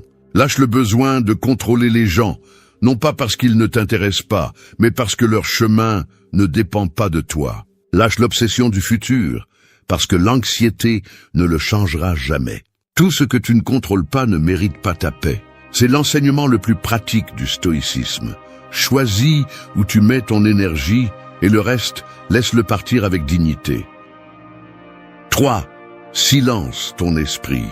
Il y a des moments où le véritable bruit n'est pas à l'extérieur, mais à l'intérieur. Tu peux être dans une pièce calme et pourtant sentir que ton esprit crie. Les pensées se bousculent, les inquiétudes se répètent, les voix internes discutent entre elles. Tu vis entouré de bruit mental et le pire, c'est que tu t'y habitues. Tu apprends à vivre avec lui comme si c'était normal, mais ce n'est pas le cas.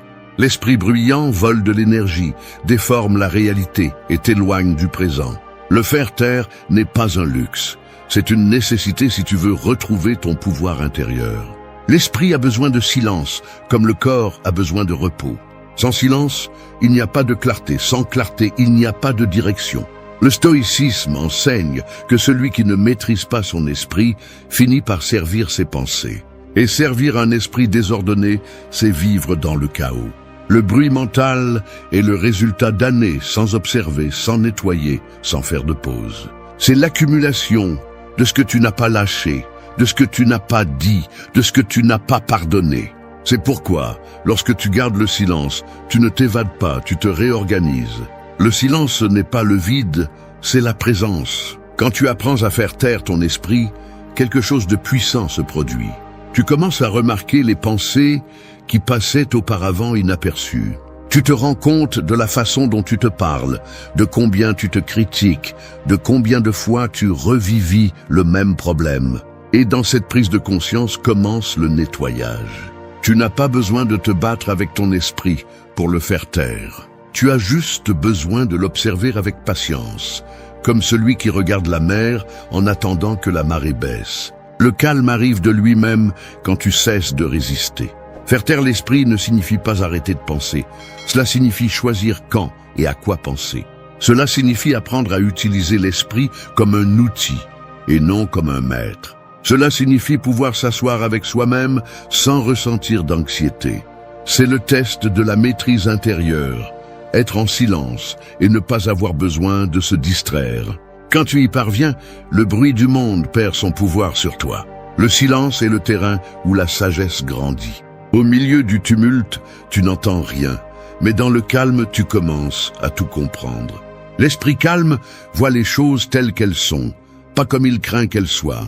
C'est pourquoi les grands sages parlaient peu, non pas parce qu'ils n'avaient rien à dire, mais parce qu'ils ont appris que la clarté n'a pas besoin de bruit pour s'imposer. Chaque mot que tu dis, sans penser, disperse ton énergie. Chaque silence conscient la renforce. Pratiquer le silence, c'est entraîner l'esprit à ne pas réagir immédiatement, à ne pas se laisser emporter par chaque impulsion. C'est respirer avant de répondre, penser avant d'agir, regarder avant de juger.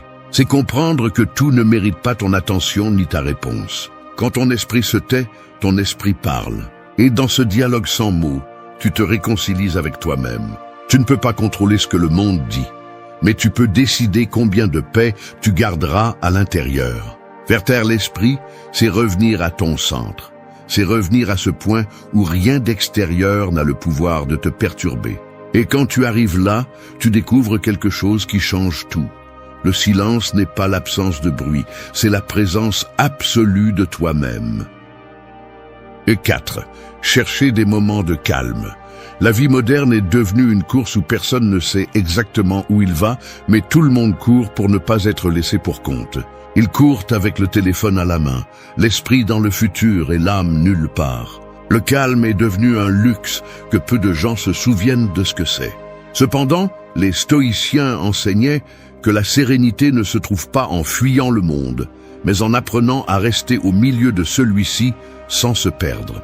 Chercher des moments de calme n'est pas fuir le bruit, c'est se rappeler qui vous êtes quand tout s'arrête. Le calme n'apparaît pas par hasard, il se construit. Il se construit avec de petits actes de conscience, avec des pauses intentionnelles, avec l'art d'être présent sans avoir besoin de réagir à tout. Dans un esprit sans calme, tout devient un problème. Dans un esprit serein, même le chaos devient supportable. C'est pourquoi celui qui apprend à s'arrêter maîtrise son environnement. Chaque pause consciente est un acte de rébellion contre la vitesse du monde. Les moments de calme sont comme des refuges invisibles. Vous n'avez pas besoin de montagnes, de temples ou de silence absolu.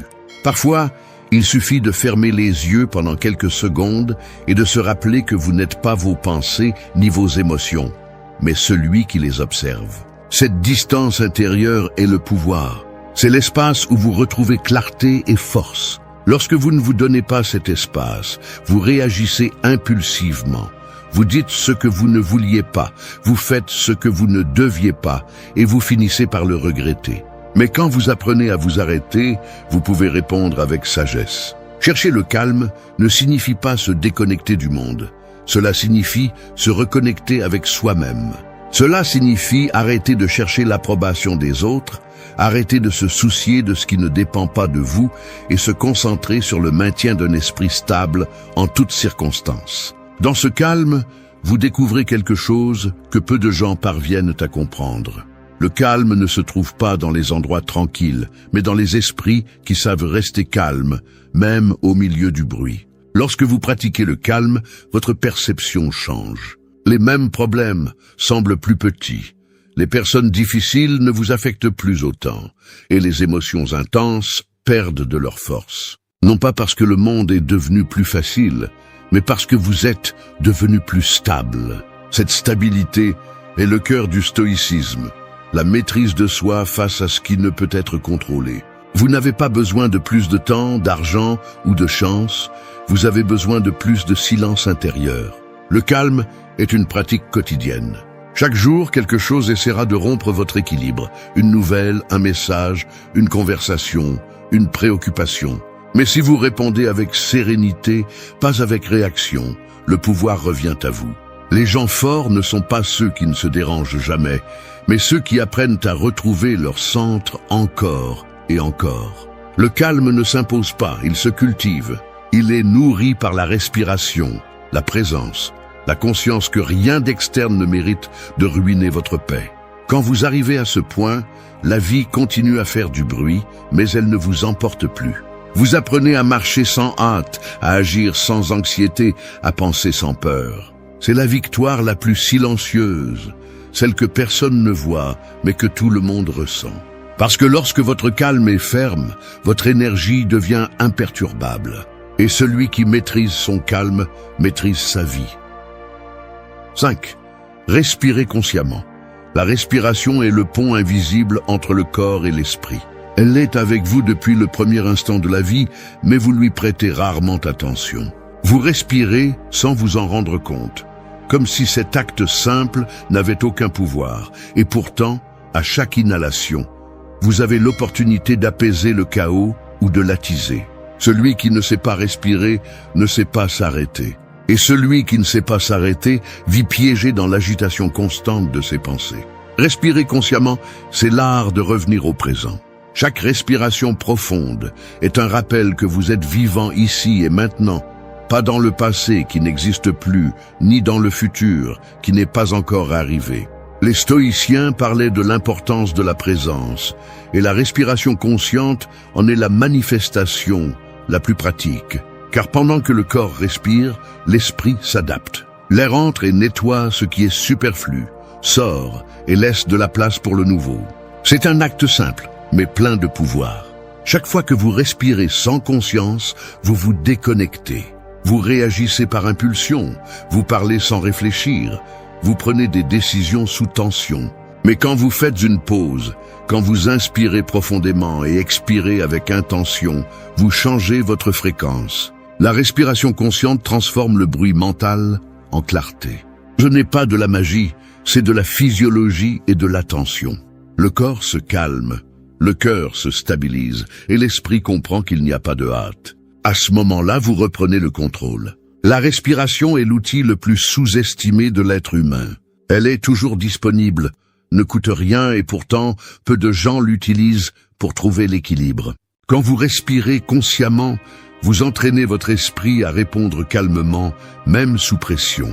La respiration est l'encre qui vous empêche de vous noyer dans des émotions débordantes. Vous ne pouvez pas arrêter la marée de la vie, mais vous pouvez apprendre à rester ferme pendant qu'elle passe. Chaque respiration consciente est un nettoyage. C'est lâcher la tension accumulée, les pensées répétitives, l'anxiété que le corps ne sait pas comment libérer.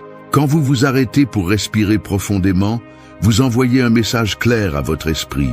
Je suis présent, je suis ici, je suis en contrôle. À ce moment-là, le besoin de lutter contre ce que vous ne pouvez pas changer disparaît.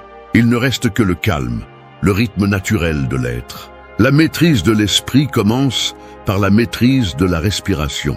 Dans les moments de colère, de peur ou de tristesse, observez votre respiration et vous verrez comment elle change. Elle est rapide, saccadée, tendue. Si vous réussissez à la contrôler, le corps suit. Et si le corps suit, l'esprit obéit. Cette connexion est la porte vers la clarté mentale. Les stoïciens le savaient. Avant d'agir, respirez. Avant de parler, respirez. Avant de vous rendre, respirez. Dans cette pause brève se trouve la différence entre la réaction et la sagesse. Pratiquer la respiration consciente ne nécessite pas des heures de méditation ni des retraites spirituelles. Il suffit de vous arrêter quelques secondes pendant la journée et de respirer avec intention. Inspirez profondément. Sentez comment l'air entre, comment il remplit votre poitrine, comment il vous connecte à la réalité. Expirez lentement, lâchez le poids, laissez aller la tension. Faites-le plusieurs fois et vous remarquerez comment le monde semble s'arrêter pour un instant. Non pas parce qu'il a changé, mais parce que vous l'avez fait. Chaque respiration consciente est un acte de pouvoir silencieux. Elle vous rappelle que vous êtes vivant, que vous avez le contrôle sur vous-même, que le calme ne dépend pas des circonstances, mais de votre capacité à revenir au présent.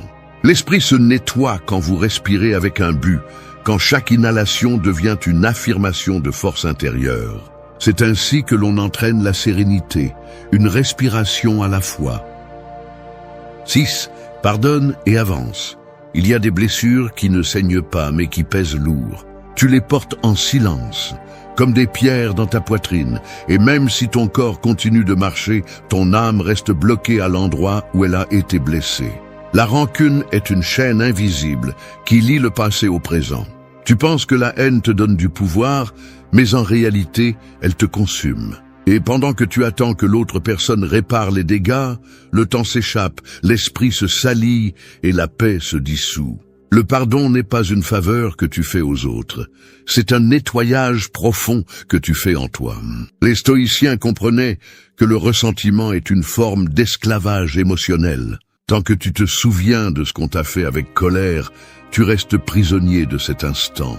Le pardon n'efface pas l'histoire, mais il coupe le lien avec la douleur. Il ne s'agit pas de justifier ou d'oublier, mais de lâcher prise, parce que tout ce que tu ne lâches pas te contrôle. Et si quelque chose te contrôle, cela te vole ta liberté mentale. Pardonner ne signifie pas te réconcilier avec celui qui t'a fait du mal, mais cesser de lui donner du pouvoir sur tes pensées. Cela signifie regarder en arrière sans que ton cœur ne se serre. Cela signifie reconnaître que tu ne peux pas changer ce qui s'est passé, mais que tu peux choisir comment vivre avec. Le pardon est une discipline mentale, une décision consciente de ne plus porter ce qui ne sert plus. Il y a des gens qui portent leur passé comme s'il s'agissait de leur identité. Ils se définissent par leurs blessures, leurs trahisons, leurs erreurs. Et sans s'en rendre compte, ils répètent l'histoire encore et encore, parce que leur esprit est plein de ce qu'ils n'ont jamais nettoyé. Mais quand tu pardonnes, tu fais de la place pour du nouveau. Le pardon est une purification silencieuse, une façon de dire à la vie que tu es prêt à avancer sans poids. Le stoïcien ne s'accroche pas à la douleur, il l'étudie, la comprend et la laisse partir. Il sait que chaque expérience, même les plus dures, a une leçon cachée. Il ne reste pas dans la blessure, il se concentre sur l'enseignement. Et cette différence change tout. Parce que celui qui reste dans le ressentiment stagne, mais celui qui apprend du coup grandit. Pardonner n'est pas oublier, c'est se souvenir sans souffrir. C'est pouvoir regarder la blessure et voir de la force au lieu de la colère. Le pardon libère de l'énergie. Toute celle que tu utilisais auparavant pour maintenir la rancune vivante te revient transformée en clarté. Il n'y a pas de nettoyage mental plus puissant que celui-ci. Tant que tu gardes du ressentiment, ton esprit sera occupé par le passé. Et personne ne peut avancer s'il continue de regarder en arrière. Pardonner, c'est aussi se pardonner. Parfois, l'esprit se remplit de culpabilité pour ses propres erreurs, pour ce que tu n'as pas fait ou dit, pour ce que tu as permis. Mais te punir éternellement ne te rend pas meilleur. Cela te maintient seulement coincé dans le même cycle. La culpabilité se nettoie avec la responsabilité, pas avec la souffrance. Apprends la leçon. Prends une décision différente et continue d'avancer. C'est cela la maturité. Le pardon n'arrive pas d'un coup, il arrive par couches. Chaque jour où tu décides de ne pas nourrir la rancune, tu guéris. Chaque fois que tu choisis la paix plutôt que la revanche, tu grandis. Chaque fois que tu te souviens sans douleur, tu te libères. Le stoïcisme enseigne que la sérénité ne dépend pas du changement des autres, mais de ton choix de ne pas être dominé par ce qui s'est déjà passé. Alors, lâche prise, non pas pour eux, mais pour toi. Parce que seul celui qui pardonne vraiment peut avancer avec l'esprit clair et le cœur en paix. 7. Agis sans distraction. L'esprit est comme une épée. Si on ne l'entraîne pas, il rouille. Si on l'utilise sans concentration, il finit par blesser celui qui le manie. À l'ère des écrans, l'esprit humain est devenu un champ de bataille constant. Chaque notification est une petite invasion. Chaque distraction, un voleur silencieux qui vole du temps, de l'énergie et du but. Celui qui ne contrôle pas son attention perd le pouvoir sur sa vie. La distraction ne vous éloigne pas seulement de vos objectifs. Elle affaiblit aussi votre caractère, car elle vous habitue à vivre en fragments, sautant d'une pensée à l'autre sans rien terminer. Agir sans distraction est une forme de résistance. C'est aller à l'encontre du rythme effréné du monde et décider que votre énergie ne sera pas dispersée dans le trivial. Le stoïcisme enseigne que le contrôle mental commence par la direction de l'attention. Là où vous mettez votre attention, là ira votre vie. Si l'esprit est plein de bruit, vos actions seront chaotiques. Mais si vous apprenez à vous concentrer, votre esprit devient un canal propre et votre énergie se transforme en résultats concrets. La clarté ne vient pas du désir, mais de la discipline. Chaque fois que vous remettez quelque chose d'important pour vous occuper de l'immédiat, vous vous trahissez. La distraction est une forme moderne d'auto-tromperie. Vous pensez que vous êtes occupé, mais en réalité, vous évitez ce qui compte vraiment. L'esprit distrait cherche des stimuli. L'esprit discipliné cherche un but. Et cette différence marque la distance entre une vie gaspillée et une vie avec direction. Agir sans distraction signifie agir avec présence. Il ne s'agit pas de faire plus de choses, mais de faire ce que vous faites avec toute votre attention. Cela signifie laisser le téléphone de côté, fermer les portes du bruit et vous consacrer entièrement à la tâche. Lorsque vous y parvenez, le temps change de forme. Une heure de concentration vaut plus qu'une journée entière de dispersion. Ce que vous faites en pleine conscience laisse des traces plus profondes que toute action mécanique. L'esprit clair n'a pas besoin de stimuli externes pour se mouvoir. Il se propulse seul, car il a appris à trouver satisfaction dans l'action elle-même. C'est l'essence du stoïcisme, agir avec intention, non par impulsion. Chaque distraction est une invitation à vous perdre, et chaque moment de concentration est une déclaration de domination sur vous-même. La véritable force n'est pas de résister à tout, mais de choisir fermement à quoi vous consacrez votre énergie. Vivre concentré, c'est vivre éveillé. Cela signifie observer quand l'esprit commence à divaguer et le ramener encore et encore. Non pas avec rigidité, mais avec détermination. La concentration s'entraîne comme un muscle.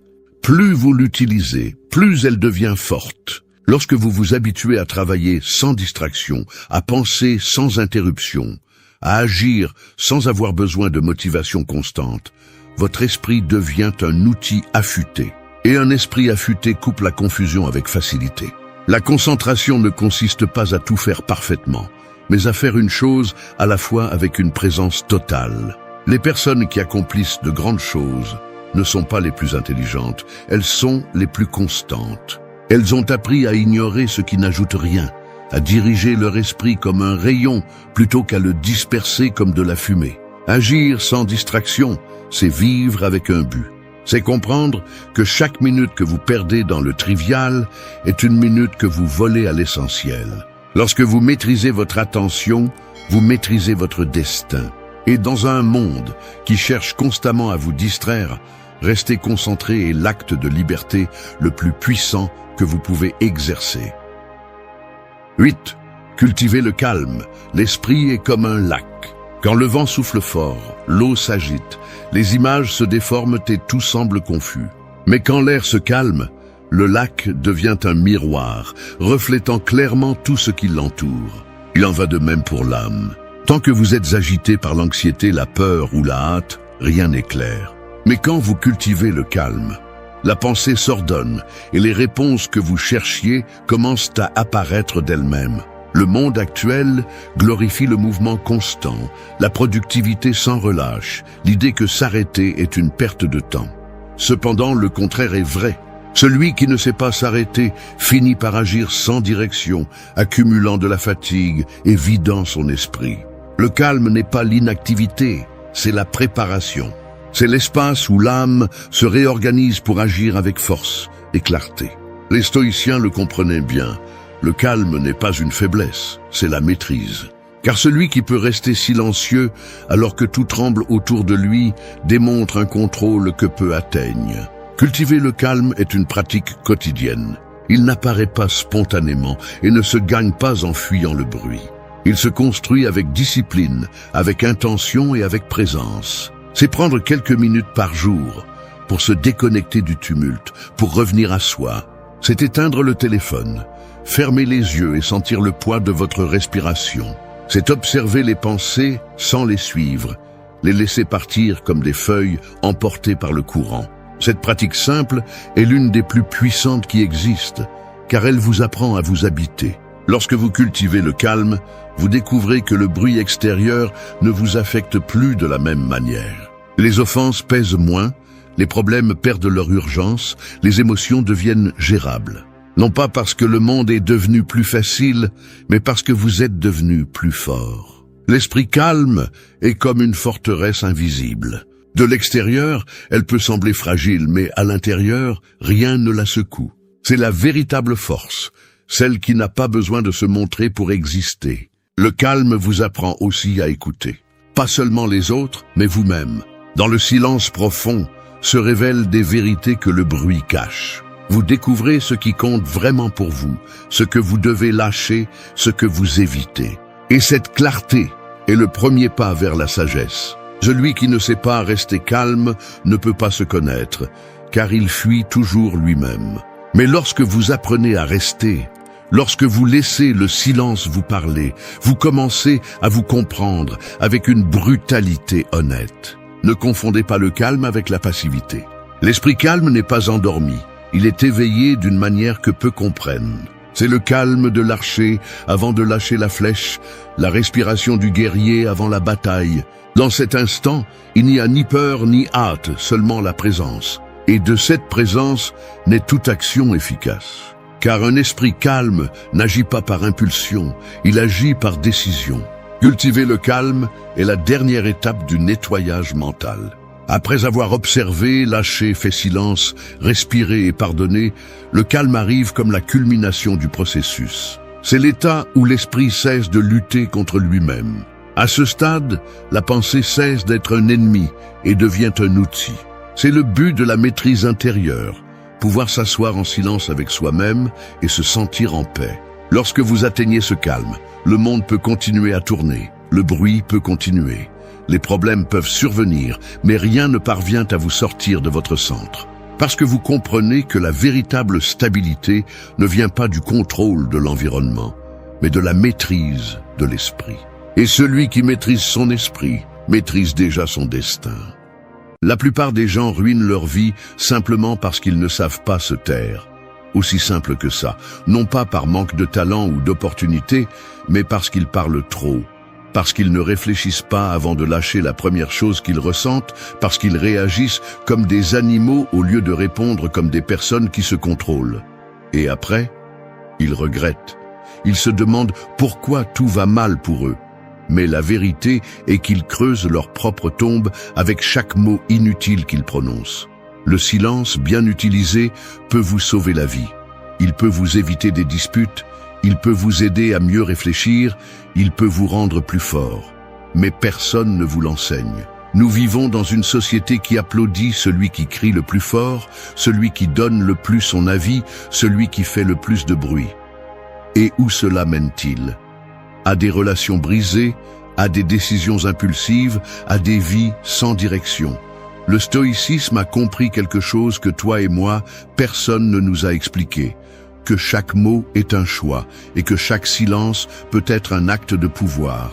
Il ne s'agit pas de se taire par peur, il s'agit de se taire pour avoir le contrôle, de parler quand c'est nécessaire et de le faire avec intention, avec précision, avec un but. Cette vidéo n'est pas pour les gens fragiles. Elle est pour ceux qui en ont assez d'être leurs propres ennemis, pour ceux qui veulent reprendre le contrôle de leurs émotions, améliorer leurs relations et arrêter de saboter leurs objectifs. Nous allons parler du pouvoir du silence, du pouvoir d'utiliser votre langage comme un outil et non comme une arme qui vous tire dessus sans le vouloir. Et nous allons le faire à partir de la philosophie stoïcienne, pas à partir de phrases d'Instagram. Tu vas découvrir 8 leçons qui vont te rendre plus fort, plus clair et plus respecté. Elles ne sont pas magiques, elles sont pratiques et elles font mal. Parce que changer fait mal. Mais ça transforme aussi. 1. Brise le cycle de ton ancienne histoire. S'il y a quelque chose qui te retient dans la vie, ce n'est probablement pas ce qui t'arrive maintenant, mais ce que tu traînes depuis des années. C'est cette histoire que tu te répètes dans ta tête chaque fois que quelque chose ne se passe pas comme tu l'espérais. Cette narration qui dit « je suis comme ça m'arrive toujours, je ne vais jamais changer ». C'est un cycle mental qui se nourrit de tes propres mots, de tes souvenirs maltraités et d'une identité que tu as construite sur la base de la douleur, de la peur et de l'échec. La philosophie stoïcienne le rend clair. Tu n'es pas tes émotions, tu n'es pas ton passé, et tu n'es certainement pas l'histoire que d'autres personnes ont écrite pour toi. Tu es ce que tu décides d'être à chaque instant. Tu es ce que tu choisis de faire avec ce qui t'est arrivé. Mais pour cela, tu dois briser le cycle. Et cela commence par le silence. Oui, le silence, parce que tant que tu continueras à répéter mentalement tout ce qui t'a fait du mal, tu ne laisseras pas de place à ce qui peut te faire du bien. Le silence coupe le bruit interne. C'est cet espace où tu peux observer sans réagir, où tu peux voir ton histoire comme si elle n'était pas la tienne, et pour la première fois, la remettre en question. Est-ce que cela me définit vraiment? Est-ce que cela me limite vraiment? Ou suis-je simplement habitué à le raconter ainsi? Chaque fois que tu racontes ton histoire à partir de la douleur, tu la renforces. Chaque fois que tu utilises des mots qui te lient, tu deviens ton propre geôlier. Que se passerait-il si tu arrêtais de la répéter? Que se passerait-il si tu décides simplement de parler de toi depuis un autre lieu? Pas avec des mensonges, pas avec des illusions, mais avec une autre perspective. Une plus froide, plus rationnelle, plus stoïcienne. Épictète disait « Ce qui perturbe les gens ne sont pas les faits, mais ce qu'ils pensent des faits. » Et cela inclut ce que tu dis sur ces faits. Parce que tes mots façonnent ton interprétation, et ton interprétation définit ta réalité. C'est pourquoi briser le cycle est un acte de courage. C'est choisir le silence là où il y avait auparavant des plaintes. C'est choisir de nouveaux mots là où il y avait auparavant de l'autocompassion. Il ne s'agit pas de nier ce qui s'est passé, il s'agit de décider comment tu vas en parler, ou si cela vaut la peine de continuer à en parler. Est-ce que cela t'apporte quelque chose? Est-ce que cela te renforce? Est-ce que cela te pousse à être meilleur? Si ce n'est pas le cas, tais-le. Arrête de le répéter. Parce que tout ce que tu répètes devient une partie de ton identité. Et si tu répètes la douleur, tu deviens la souffrance. Mais si tu répètes le pouvoir, la vision et le but, ton identité change. Ce changement ne se produit pas du jour au lendemain. Ce n'est pas confortable. Mais c'est nécessaire, parce que tant que tu continueras à nourrir ton ancienne histoire, tu continueras à obtenir les mêmes résultats, tu continueras à réagir de la même manière, tu continueras à te saboter. Briser le cycle est un engagement envers ta future version de toi-même. C'est regarder ton passé sans justifier tes limites. C'est admettre que ce qui t'a amené ici ne te sert pas à aller plus loin. Et c'est comprendre que le premier pas n'est pas de faire quelque chose de différent à l'extérieur, mais de commencer à parler différemment à l'intérieur. Tu n'es pas ce qui t'est arrivé, tu es ce que tu décides de faire avec ça. Et si aujourd'hui tu choisis de garder le silence, de t'observer, d'arrêter de répéter la même chose encore et de construire une nouvelle histoire interne, tu es déjà en train de briser le cycle. Tu es déjà en train de sortir du personnage qui est resté coincé dans un vieux scénario. Et quand tu brises ce scénario, tu peux enfin en écrire un nouveau, un plus fort, plus clair, plus à toi. 2. Ferme ta bouche avant d'ouvrir une blessure.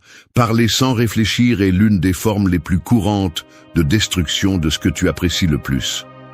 Une relation, une opportunité, ta propre image. Tout peut s'effondrer en quelques secondes à cause d'un mot mal prononcé. Parce que les mots ne sont pas emportés par le vent.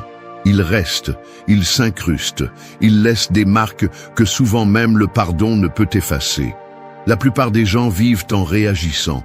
Ils se laissent emporter par la colère, l'orgueil, la frustration et parlent sans frein. Ils défendent leur impulsivité en disant « c'est comme ça que je suis » ou « je ne peux pas rester silencieux ». Comme si c'était une vertu. Mais la vérité est qu'il n'y a rien de courageux à dire la première chose qui te vient à l'esprit. Au contraire, c'est un signe de faiblesse, de manque de contrôle. La philosophie stoïcienne est claire à ce sujet. Celui qui ne maîtrise pas sa langue ne maîtrise rien. Parce que si tu ne peux pas contrôler ce que tu dis, tu ne peux pas non plus contrôler ce que tu fais, ni ce que tu ressens, ni la direction de ta vie. La langue sans contrôle est comme une épée entre les mains de quelqu'un qui ne sait pas ce qu'il fait. Elle peut finir par couper celui qu'elle veut protéger, ou se couper elle-même. Le stoïcisme ne te demande pas de te taire par soumission. Il te demande de réfléchir avant de parler, d'observer l'émotion avant de l'exprimer, de choisir tes mots avec la même précision qu'un chirurgien choisit son outil. Parce qu'un mot peut guérir, mais il peut aussi ouvrir une blessure que même le temps ne peut refermer. T'es-tu déjà arrêté pour penser combien de conflits inutiles tu as créés simplement parce que tu ne savais pas te taire à temps? Combien de fois as-tu gâché quelque chose de bien simplement parce que tu voulais avoir le dernier mot? Combien de fois as-tu parlé à partir de la blessure et non à partir de la raison? Ferme ta bouche, non pas comme un acte de faiblesse, mais comme un acte de pouvoir. Parce qu'il faut beaucoup plus de courage pour se taire quand tu bouillonnes à l'intérieur que pour lâcher la première chose qui te vient à l'esprit. Le silence, dans ces moments, n'est pas vide. C'est une stratégie, c'est de l'intelligence émotionnelle, c'est du contrôle. Marc Aurèle disait « La meilleure vengeance est de ne pas être comme ton ennemi ». Et cela inclut de ne pas répondre au feu par le feu, de ne pas tomber dans les provocations, de ne pas te rabaisser au niveau de celui qui ne sait qu'attaquer. Parfois, la réponse la plus puissante est aucune. Le silence est inconfortable, il fait réfléchir, il démonte le conflit. Mais surtout, il te protège. Et il ne s'agit pas de réprimer ce que tu ressens. Il s'agit de ne pas le donner au pire moment.